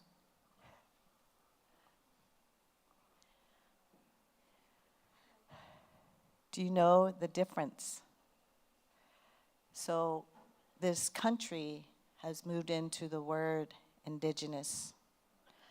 So that means everybody and anybody. So what's happening with our data is when Native American students check off 2 ethnicities, it goes to the other ethnicity, Hispanic, African American, and the data is not captured. So like again, it's like we're not even in higher ed. So I come from the California Community College system, and it always has been an issue for me for the past 27 years as being a counselor. Why do not Native American students have intentional services like the Hispanic serving institutions, like our Emoja students?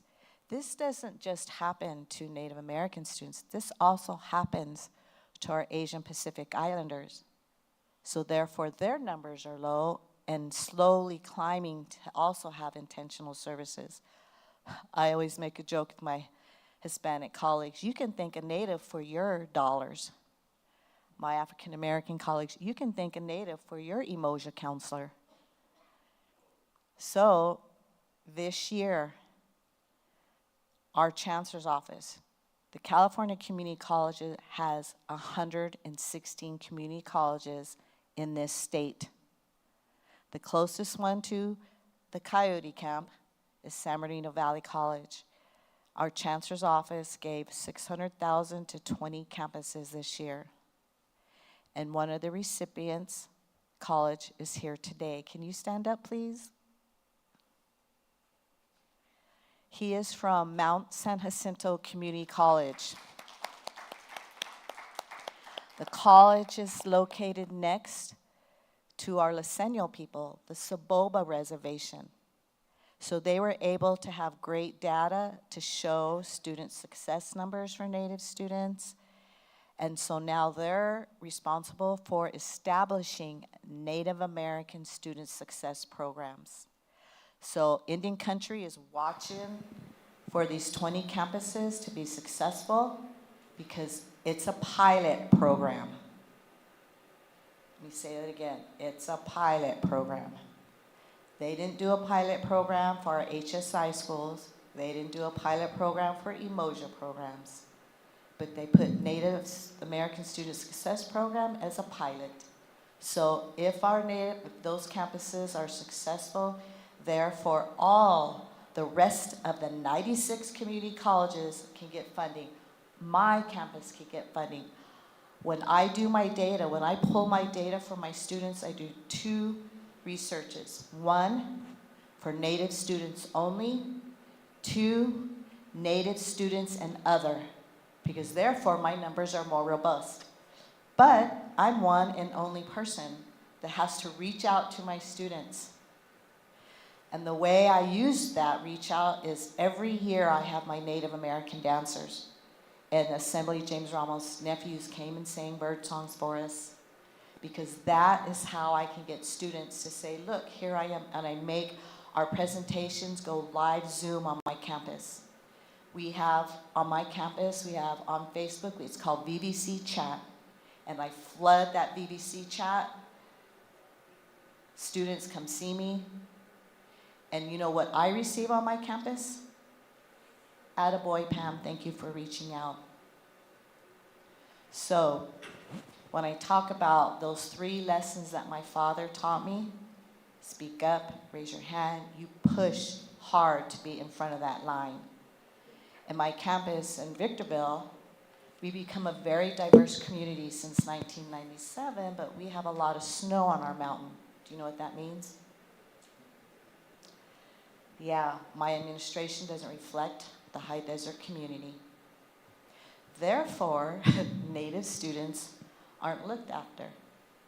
Okay, so it's always a constant battle for those of us that are in higher ed to bring those numbers, to help our students be identified, because I know what it's like to walk alone on a Cal State campus. I graduated from Cal State Fullerton in Human Services and Counseling. I didn't see any other natives. I rarely even saw any brown skins on Cal State Fullerton back in the 80s. And then when I came here, I worked for this campus. I worked for this campus for 7 years. I worked in disabled student services because Sherman Indian High School gave me that opportunity. I was a teacher's aide in special ed, so I was able to transfer those skills here. While I worked here, I was able to get my master's in education counseling.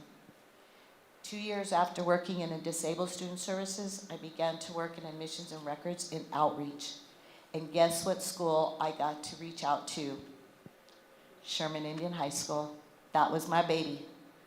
And Carlene Bernacci, she's the counselor at Sherman right now. She also worked for UC Riverside in outreach, and she and I always piggybacked on Indian education. We would drive up to Bishop when they had their Native College Day and their College Awareness Day. We would piggyback. I said, you know what, I got the room, my campus is paying for this, she goes, my school's paying for the mileage, and we use her state car. We had to team up that way. So whatever it was to collaborate, to unite, to make it happen for our Native students. And we're not competing against each other. We have SYNC, the California Community College, UC, Cal State. Pick one, students. We don't care where you go, just go. Because we will be there waiting for you with open arms. This question is controversial, as it should be. We all have different opinions. And so I'm going to make some mics available here because we would like to hear your ideas on this. I will go ahead and share. There's many scholars right now that are addressing this question, and it's really looking at it in a way. And why is it important that this is a discussion? Well, because when we look at it, indigenous identity and Native American, American Indian, Alaska Native identity. First and foremost, if you do not know this, that we have never claimed or said, or is a part of our ways, the term indigenous. It is not us. Academia and federal governments and grants have taken this term to be like an inclusive overall. That in itself causes problems because of how universities will use the term indigenous to get funding for, and sometimes in good ways or not. It's very controversial. And give you an example of there's one community college that had an enrollment of less than 100 Native American students. All of a sudden, 3 years later, they had over 1,500 Native American students. What did they do? They went ahead and counted everybody that identified. And by the way, indigenous is not one of the terms that is on the census record of how you can identify it. But they went ahead and used that term. And when doing that, they received millions and millions and millions of dollars. Okay, but did it service the Native American, American Indian, Alaskan Native students? Some, but not all. And so we have to look at these terms and the way that they are used. Programs use the term indigenous because they want it to be inclusive and not exclusive, want it to be that way. However, we know that Native American student centers, the reason they were created in universities and colleges were to serve North American tribal groups, all the tribes in the United States. And in looking at that, it was because we know that they were not being serviced. We have those problems all the time, even today. We keep bringing up Sherman. How many of you know of Sherman Indian High School? Raise your hand. How many have been to Sherman Indian High School? Very good, yes. And Gayleen works at Sherman Indian High School. Yes, thank you. Oh, yes, yes. What we're excited about is a success, and there's a lot of things that have changed. However, we still have battles, and one of those is a discussion right now. The U.S. government, FDA, funds for the mills. And as those of you in education know that at certain times they do a census of the number of students at your university, college, public schools, wherever, to take a count. They also do that with the boarding schools.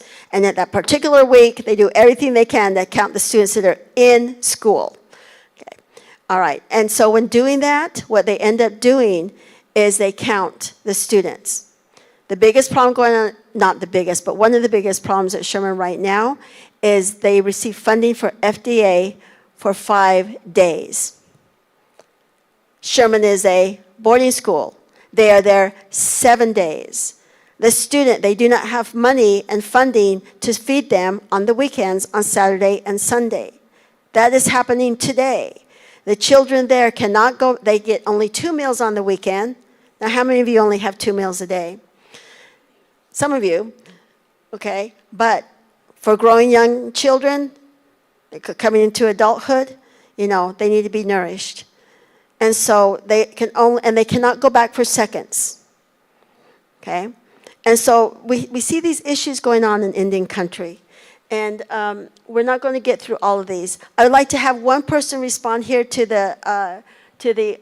this question and give us your opinion. There is no right or wrong here, but it's something that we do need to discuss. And how do we go ahead and look at these?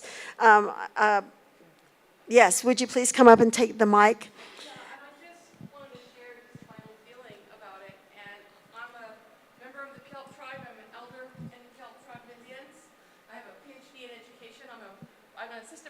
Here at this university. But something that happened not this past November, but the previous November during Native American Heritage Month, right? Well, someone here at the university decided to change the name and change it to Indigenous and Native American Heritage Month. And I have to tell you that I personally am very bothered by that because I feel negated. Because if you look it up, it is not called Indigenous and Native and Heritage Month. It is called, you know, look at how this came to be. I feel negated by that. And that particular month, they featured a person from Mexico as the speaker for this university for that month to speak before everyone when this person is not Native American, and it just felt really wrong to me. And I just think that the people at the university need to understand the difference between Indigenous and Native American. That's my feeling about that. We all don't see things the same way. Thank you. Thank you very much. We have about 30 seconds left. So Pam and I also have the next plenary session in here. So you may go to the other ones too, but if you'd like to continue this discussion, we'd love to hear your voices on the rest of the questions. The other point that needs to be made very clear, that there is a difference between American Indian, Native American studies and Indigenous studies.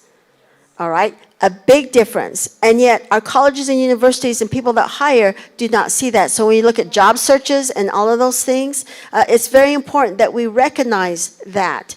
Is it not, do we not want to include? No. But we want to also let people know that this is a topic of conversation among scholars.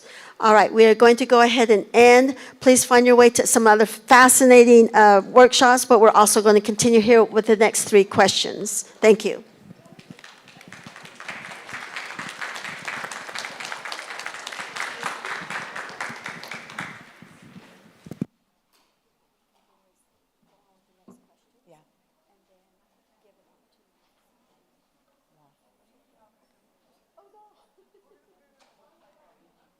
And your website is what?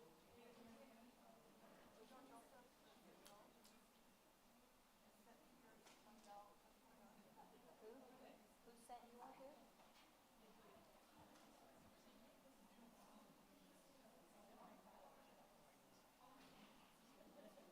Yeah, I'm like, I want to, can you just by yourself? I'm going to go.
Okay, we're going to go ahead and get started on our second one.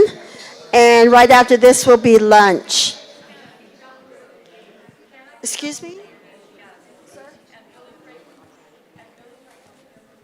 I'm going to go ahead and, if you don't mind, just ask you, Bernard, to go ahead and also share that. We can continue that conversation. Oh, okay. All right, for those of you that are joining us, we are going through the questions that we asked you at the beginning, and we're having some discussions in these areas. And I'm really grateful for those of you that have shared, and we're going to begin passing around the mic because Pam and I don't want to take this whole thing, but we want to hear your voices and hear your thoughts on this. A good friend to Sync and a family member of the Sync because related to Teresa. He also came up with some comments that he wanted to share on this question. Is there a difference between indigenous identity and Native American, American Indian, and Alaskan Native? One thing that we wanted to share with you as well is a lot of times there's even a discussion between using the terms Native American or American Indian. Okay, those are other terms. But what we see in other places such as Canada, and Bernard is going to talk about that, they use the term First Nations, and they do not use the term Indigenous at all. And so as we start looking at these, terminology and defining these is a conversation that we need to continue having. We will be presenting at the NIEA, National Indian Education Association, on this. And there's some scholars out there that have some really good viewpoints on this. So I'd like to go ahead and invite Bernard Thomas from the Lummi. Is it Lummi? He's going to come up, and he shared some really thoughtful ideas that I thought he could, that we could end with on this question here.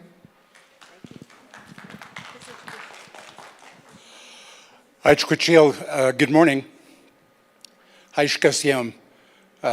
Just thank you for being here, just chatting with them a little bit about some of the work we've done in Washington State around this topic of having meaningful consultations. We have every year a Centennial Accord, which started in 1989 with the governor. And so every year, the cabinet members of the governor sits in consultation with all of the tribal leadership around Washington State. And my point to them really is about blood quantum just in general, which was not from our traditional way of welcoming people into our family. But it kind of has led to an ambiguous nomenclature around how shall we call ourselves? And so it's still a very sensitive topic that is regarded in a guarded way in each of the different tribes. But the point is that we need to have formal public conversation around how we identify ourselves so that we can elicit a system that is sensitive as well as accurate around the idea of who we are and how many we are. Do our family members need clothing or shelter or better improved access to education and completion of education and culturally responsive education? And so, that's what I want to mention, that, you can be 4/4 blood quantum in your tribe, but know very little if anything, about your cultural heritage, your history, tribal sovereignty, and all of the different things that comprise those things that, need to be. I think the traditional ways would include a period of multiple generations of education of a person, and each of us then would branch off into our own area of interests and abilities, in such a way that, the diversity of the village would be enhanced by different people having different levels and different kinds of expertise for the survival of the family, for survival of the village, we're villagers. We used to live in long houses, and, and living in that way, we would educate our young kids in such a way that the younger kids would look up to the older kids or elders in the house and say, I want to be like them. And, but if you're an ICWA kid, you've been raised in foster care for the entirety of your life as a minor child, and then come back to the reservation, you start to experience the same thing that my mother and grandparents did when they came back from the boarding school, when they were ridiculed, even though they were 4/4 Lummi Indian, but they were ridiculed for not knowing our Shalangan, which sounds like a really cool, Lummi word. Shalangan means our way of life. And so when you came back from the boarding school, you were ridiculed for not knowing our Chilangan, our way of life. And so that persists among ourselves, the infection of doubt as to our identities among ourselves, to each other. And so, this process of having been acculturated and then coming back and being with each other makes us each suspicious of each other. Who are you? Do you know who you are? Are you Indian? Are you Indian enough? And,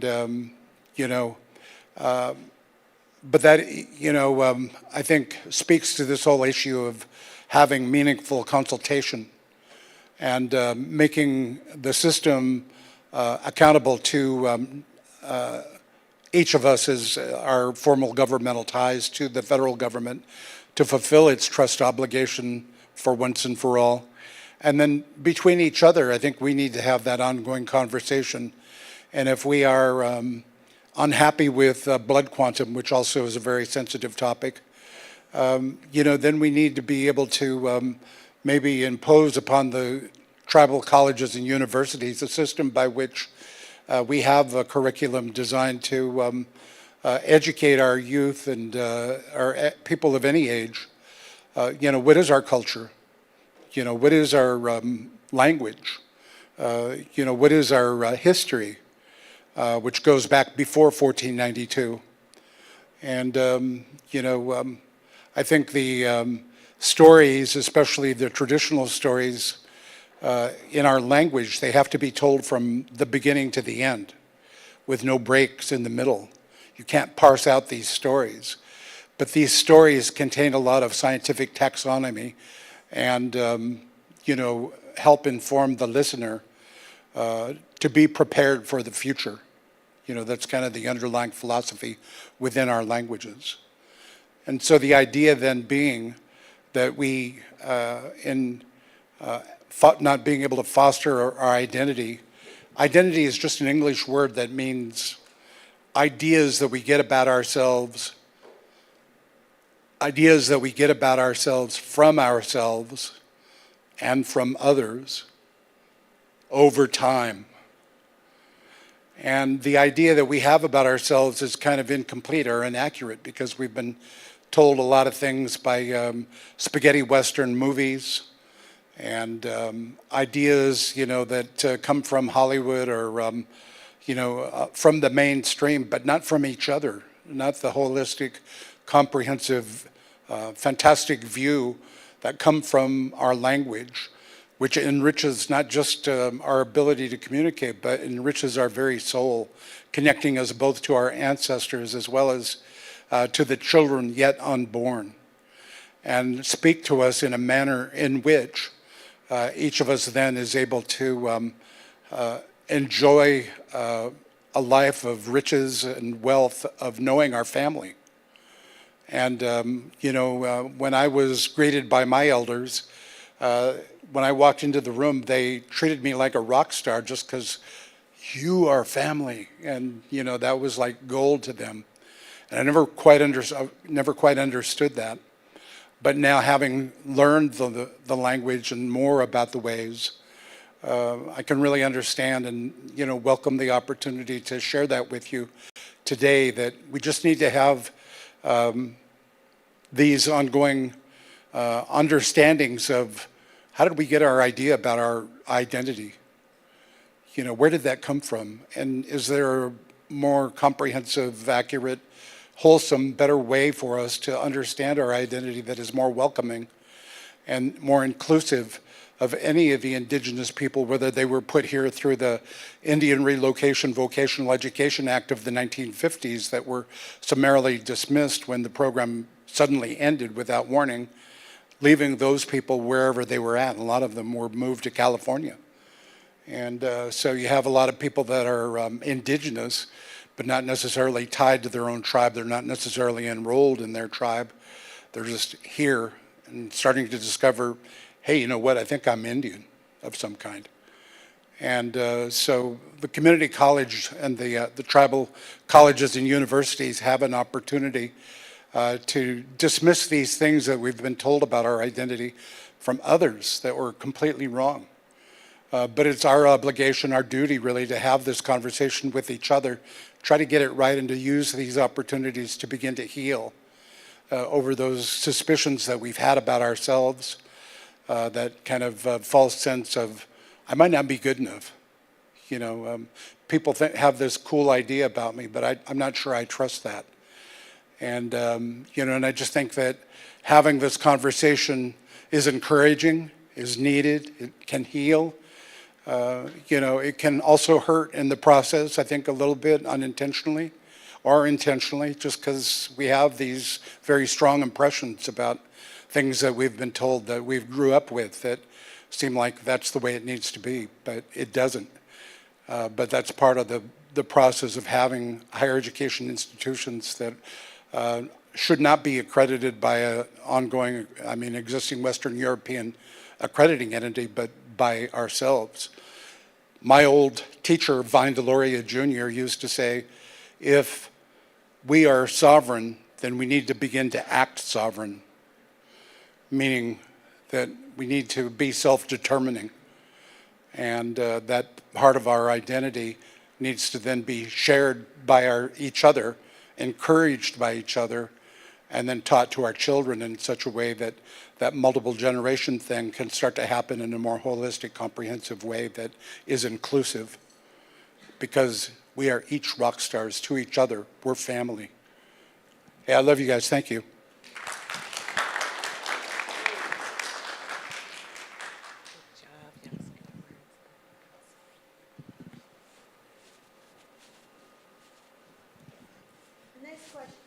The next question that we have up here. Were you aware that Native American, Indian, Alaska Native students and tribal nations in general have been referred to as the invisible people?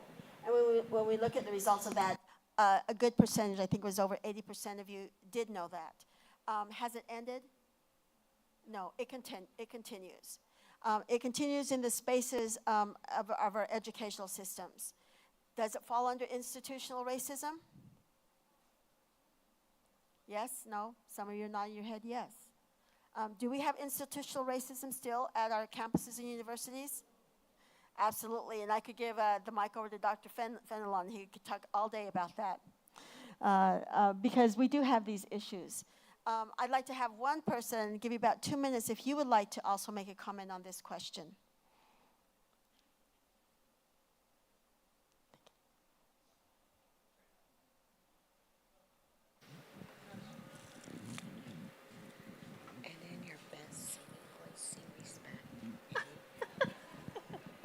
They're asking me to sing. Nobody wants to hear me sing. Good morning, everyone. Good afternoon. My name is Lucia Preciado. Lovely to be here. Thank you so much for opening this topic. It's very necessary. Our work is with Native American high school and middle school students. Specifically, I work with youth in Los Angeles County. I work as college advisor and also project director for a grant.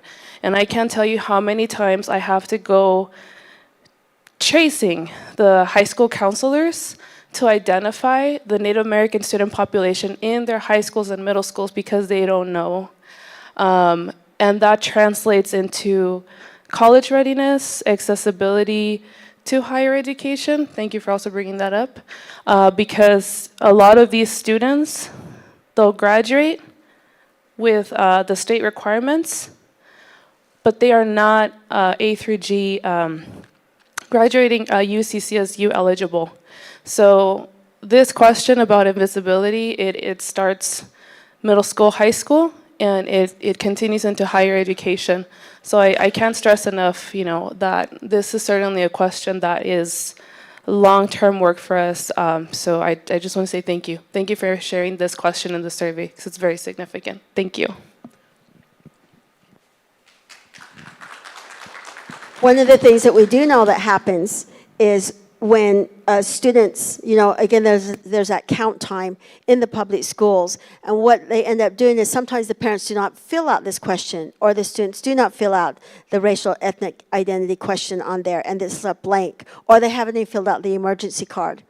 What happens is the office secretary will then go ahead and fill out the card, and this happens in a lot of places, and they will go ahead and just look at the child to determine. And what do you think the majority of Native American students are identified as? Well, it depends on the enclave. It depends on the community of where they're from. Okay? If you look at me and I'm walking down the street, are you going to think I'm Native American? Some of you will, because you know how certain natives are. But I've been identified as Hispanic, Mexican, Filipino, and depending on how much I weigh, Samoan. Okay, yep, I've been there. And so, again, we have to really educate, and those of you that, and it's just not, it's elementary, but it's also pre-K. We have to start at that pre-K level and encourage that, and in working with our early childhood studies, that we have to go ahead and start at that young of age to address these questions, all right? Let's go to the next question, please. I'll read this and then hand it to Pam. If a student identifies with more than one ethnic or racial background when applying to a college or university, do you fully understand how the student is counted on the record? On the record, I don't know why it says session, on the record, the census.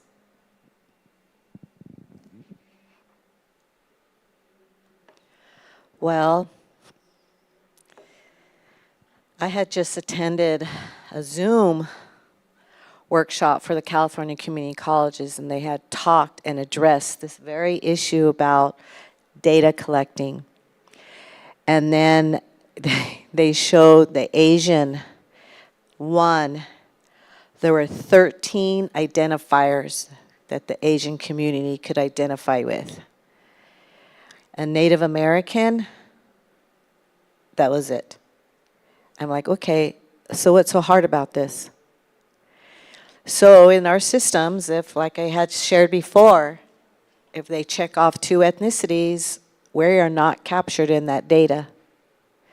So, and we all know as Native people, when it's time for census, what of all our tribal agencies and everyone tells us, do not check off 2 ethnicities.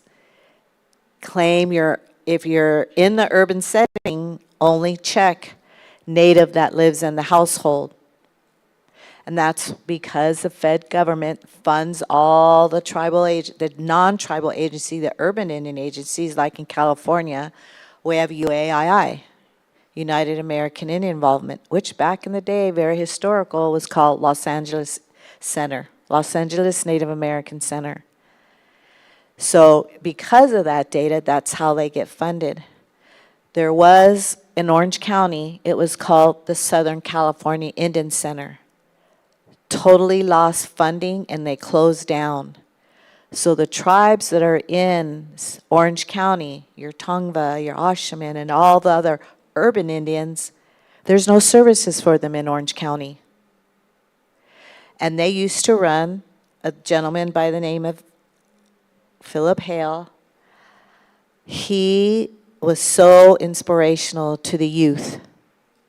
Every year he used his Johnson O'Malley funds to send Native students to UCLA because they would have a basketball conference together.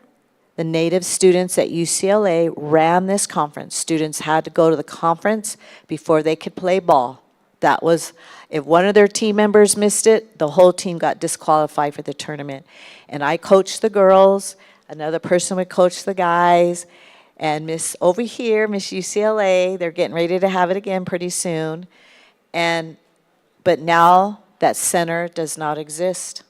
So there aren't any Native students that get to participate in that great event. That event brought students from Northern Cal, Nevada, Arizona. It became its legacy. Those students look forward to going to UCLA. UCLA has established a good foundation for these students. So when we talk about identity, we have to work extra hard when we're not captured in the data to still show that we are present here, we still exist. And our universities, you know, are doing a great job. And I always share when I'm at a powwow dancing, and I was always sharing with Dr. Dixon, I said, powwow is a good outreach for our Native community because it tells the community that Native students exist on this campus. There are support services for you on this campus. You come to Poly, you come to UCLA, you come to San Bernardino, you belong. And what is the saying on this campus? Go here, go anywhere. So this piece right here is we always battle with this piece. And your Native recruiters, American Indian recruiters, they fight for that. They have to go to their researchers. This is the data we want. So we battle, institutionally wise, we battle our researchers. This is what I want pulled. I don't want to see, why are we counting these students in another ethnic group? It's so frustrating when you're working in higher ed to pull that data for our students. Because the bottom line at the end of the day, it's about student success and the numbers, because we know in the colonist world, it's about numbers equals dollars. And so they're like, and I had this said to me at my chancellor's office about 10 years ago. The California Community College came out with the student success factors. There were 6 of them.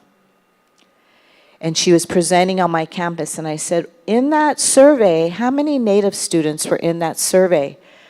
She goes, oh, I don't know. I said, how is it that you don't know how many students were in that survey? You said you surveyed all California. And she said, I go, and is there funding coming for Native students? She was an African American. She goes, oh, there's not enough of those students to warrant the chancellor's funding. Those students, I had to leave that building because I felt my grandparents, my aunties, uncles, again, the door shut in their face. I had to leave because I don't know where I would have been today if I stayed in that room and had a conversation with her. But my tears are right here. I've said, this is not happening. Really? In higher ed, this person who works at our chancellor's office made that comment. So again, always, always constantly battling the other cultures who don't know how to meet with us. This year at the California Community Colleges, on our CC Apply, there's a pull-down menu where students can check off their tribes. The gentleman from the chancellor's office sent out an email, and it said, tribal removal from CC Apply. I'm all WTF. Do you know how insensitive the word removal is to our people? I flashed him an email. I sent it to Assembly James Ramos. And I said, why are you removing the tribes? You're not the Bureau of Indian Affairs. You don't know who the tribal members are. You don't know how to check federally and unfederally recognized tribes and descendancy with our unfederally recognized brothers and sisters. Why is a system doing this? And why does it all of a sudden become important for you to know the tribes? So, like we say in higher ed, we have to battle. We have to battle for this right here to be counted. Because we're here and we are never, never going away. One of the things When I go back to Wisconsin, to the Menominee Reservation, my grandpa, Steve Ascanet, he always took me out to where the old people sweat, and we'd lay out my jingle dresses, and he'd pray over me, burn the sweet grass, the cedar, smudge my dresses. And he says, granddaughter, I pray for you because you walk in two worlds. And you know what, I was always wondering, what did that mean?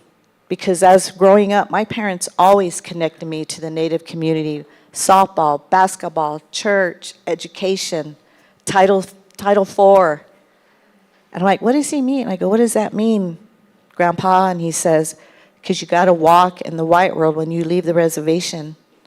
You have to go back to your homelands where your mom and dad raised you. And at the age of 25, I went, oh my God.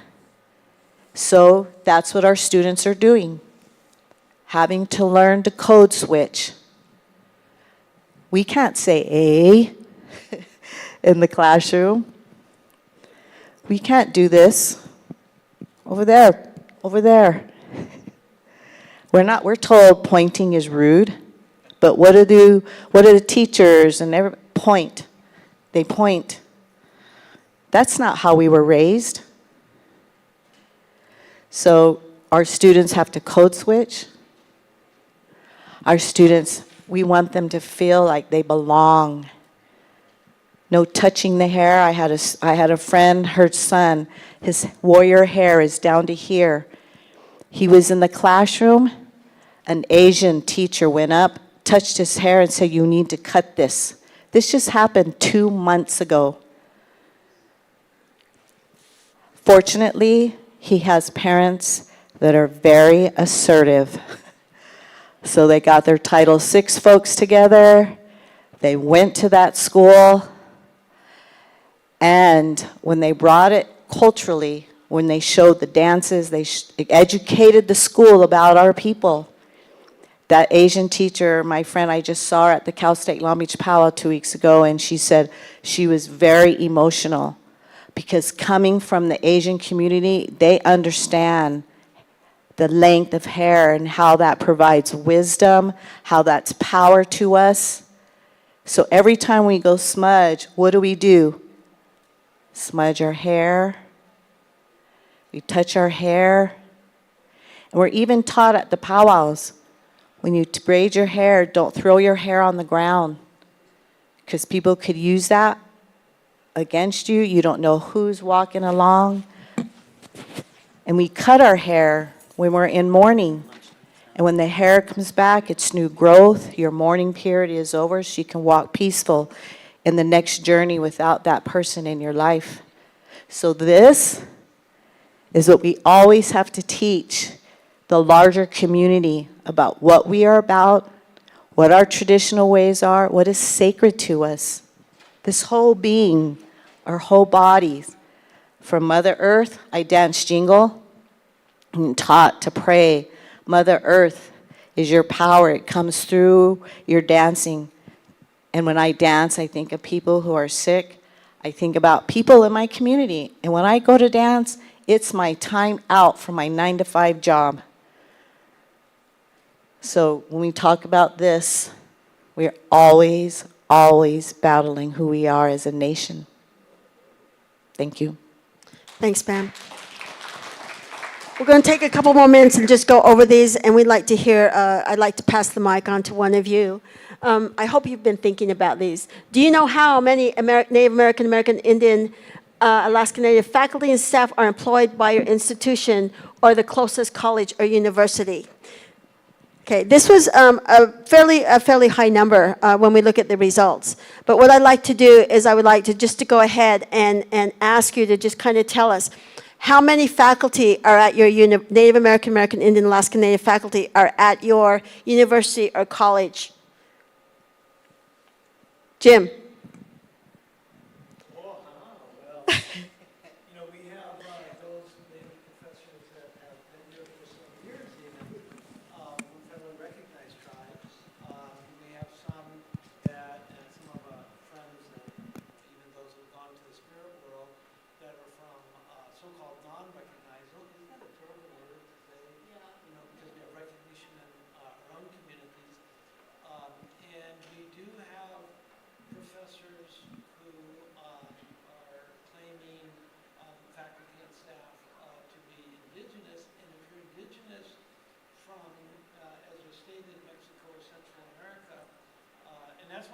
Center for Indigenous People Studies that I do, the same kind of statement has to be made there, which is, who is your community?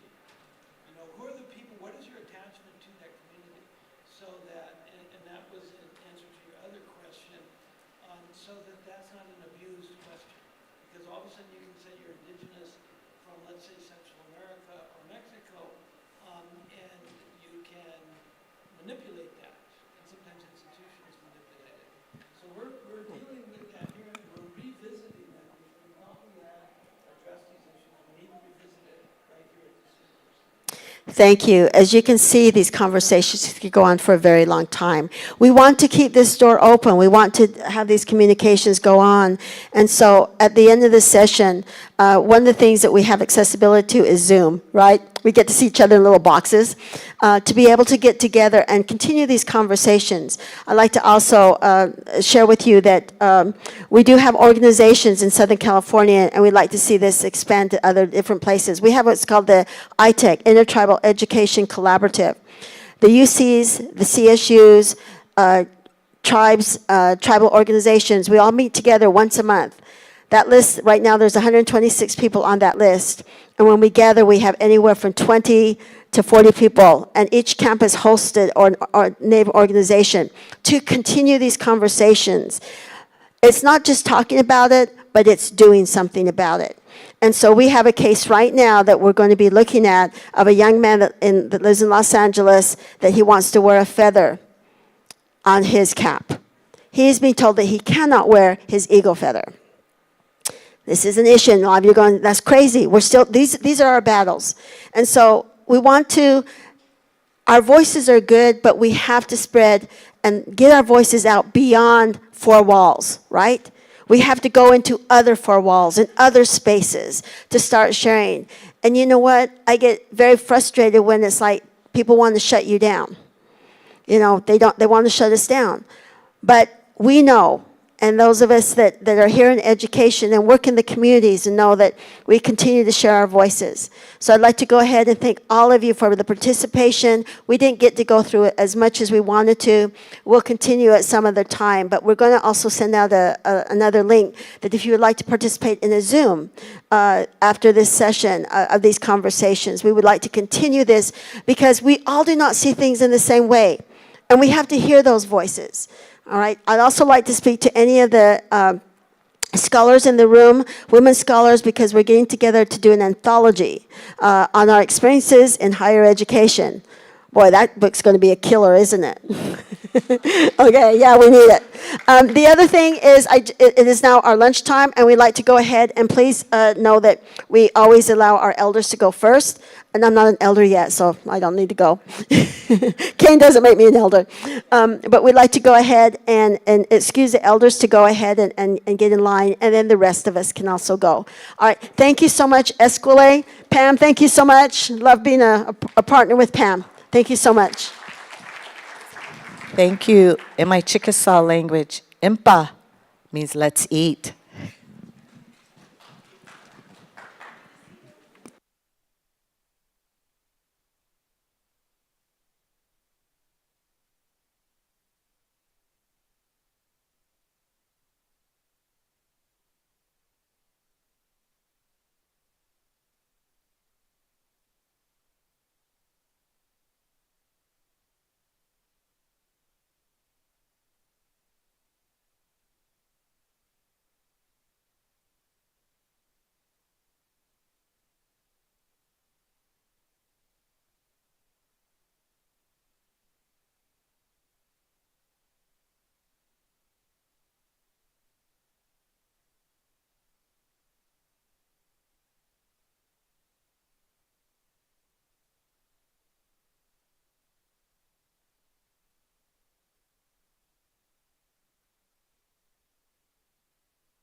Hi, everyone. If I could get your attention, we're going to get Elder Kim Marcus to come up here and do a closing ceremony for us, and then I'll talk for a little bit, and we'll send you all on your way, so thank you.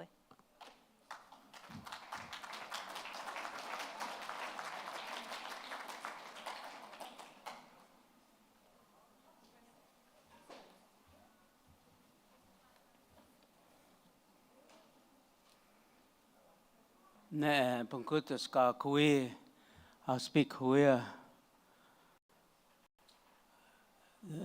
Janice and my heart. Mama Ache Batamia today is very good. I'm to see all your faces smiling. Bampuchilo to see. I've been Gil, been Jamaica, and Mataklo. Our people here, I said, with my friends and my people, my relatives. In Korea, I spoke right now.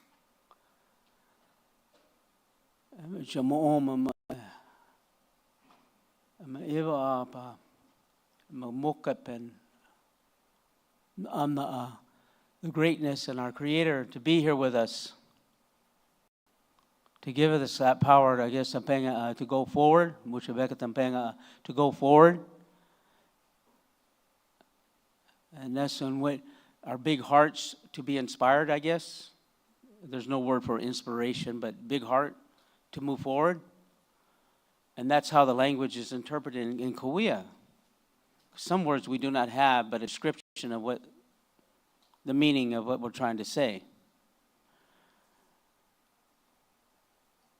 You've been here today participating and giving part of your life to reassure and assure that the continuance of our people, our relationships with our institutions, the government, state, federal, local,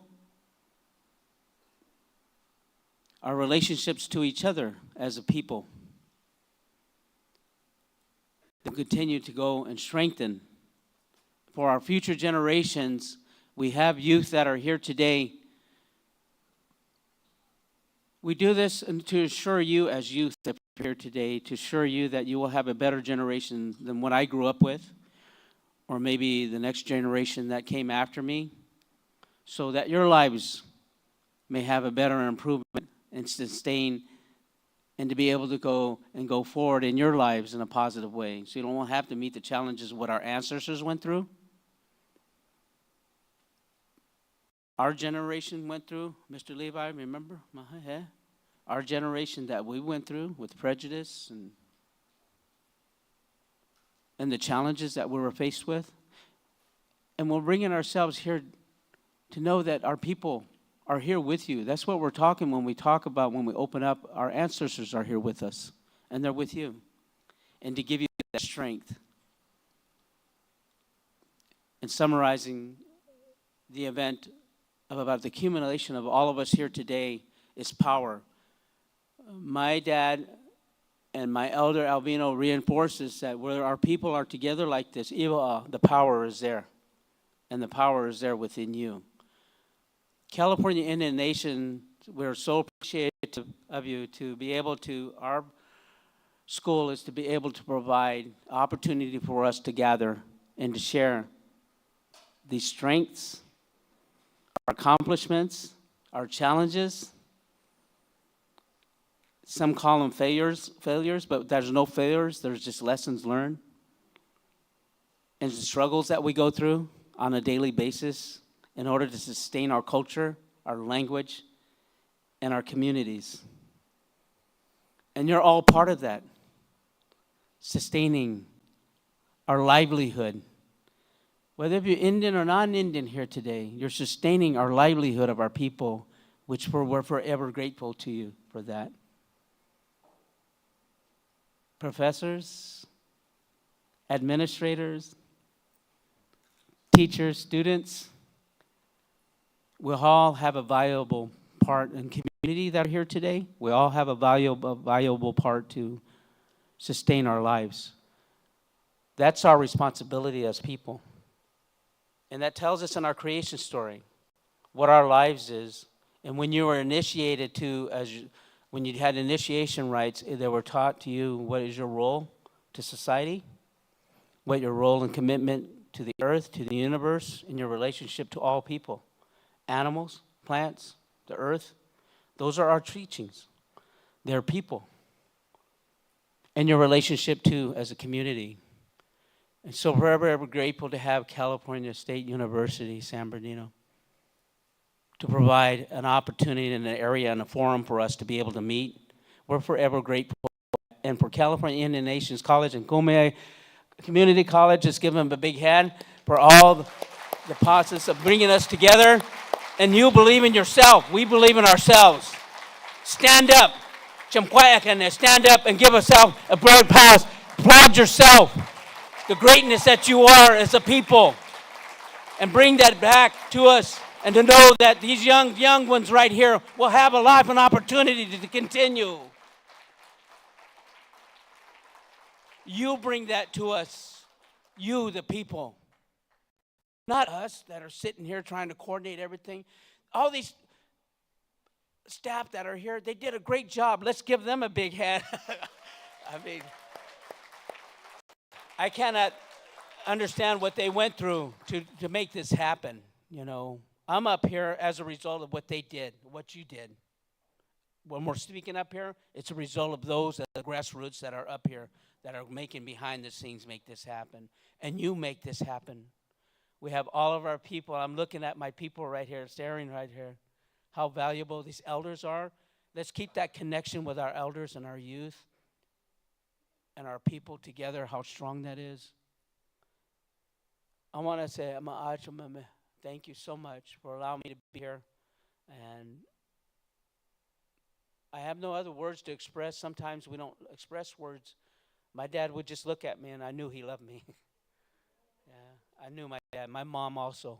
That's how they were, the old people. They look at you, and they knew that safe and comfort. Grandpa Raymond, Payomkowichum, it was a knot. Saying Noquanish, he looked at you and you just knew that you were loved. He didn't say anything like that. He looked at you and you knew you were loved. And that's a power that these people have. So I want to be able to say thank you again. And I know I'm just probably started talking too much. I'm going to stop now. I want to thank you for allowing me to be up here. Achama, thank you. And thank you for that.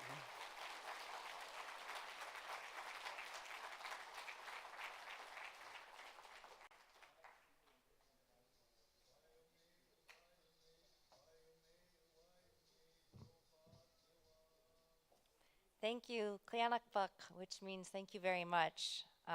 Hello to all the bright students and the dedicated faculty and all of our guests.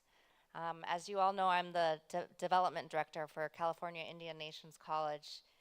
And this weekend we heard from various educators, executive director with the White House Initiative, Naomi Miguel, AHEC, we heard from Anawake Rose. We heard from our Native elders and senators and congressmen and from students. If any SYNC trustees are here, I'd like you to stand up. If you're a SYNC trustee, if you can, please, let's give them a round of applause.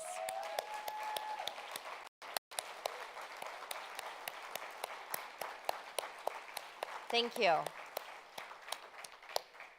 We learned about the vital need for an accredited tribal college in California, scholarship access, tribal research, native arts, the importance of language immersion, our different assembly bills, 1821 about the Spanish mission, Assembly Bill 3015 for non-resident tuitions for border tribes, and culturally relevant education at a TCU. I want to sincerely recognize SYNC's staff and team. I want to recognize Ryan, if you want to come up on stage, please.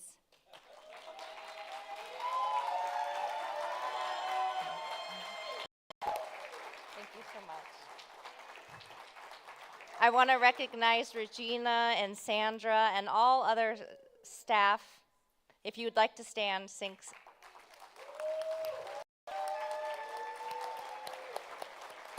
This summit wouldn't be possible without all of their great efforts, and you all did an amazing job. And I also want to recognize staff that provided us with our nourishing food for breakfast and lunch, and the IT and AV. Thank you.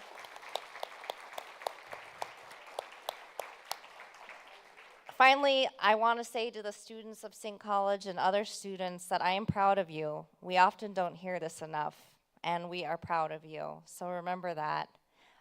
Lastly, as the Director of Development, I would be remiss if I didn't say that we are in need of money, so if you would like to donate, and you have the funds, or you come from folks that can help donate causes like this for us to become an accredited tribal college, please reach out to me. And thank you so much for attending the summit. Celeste, did you want me to add anything else? I think you're good. Personally, from my heart, I know you all have traveled. Please travel safely. Your time here shows your commitment to Indian education, to your students, and to us. And we are eternally grateful. And this is only the first one. We may not have one next year because we're going for accreditation, right?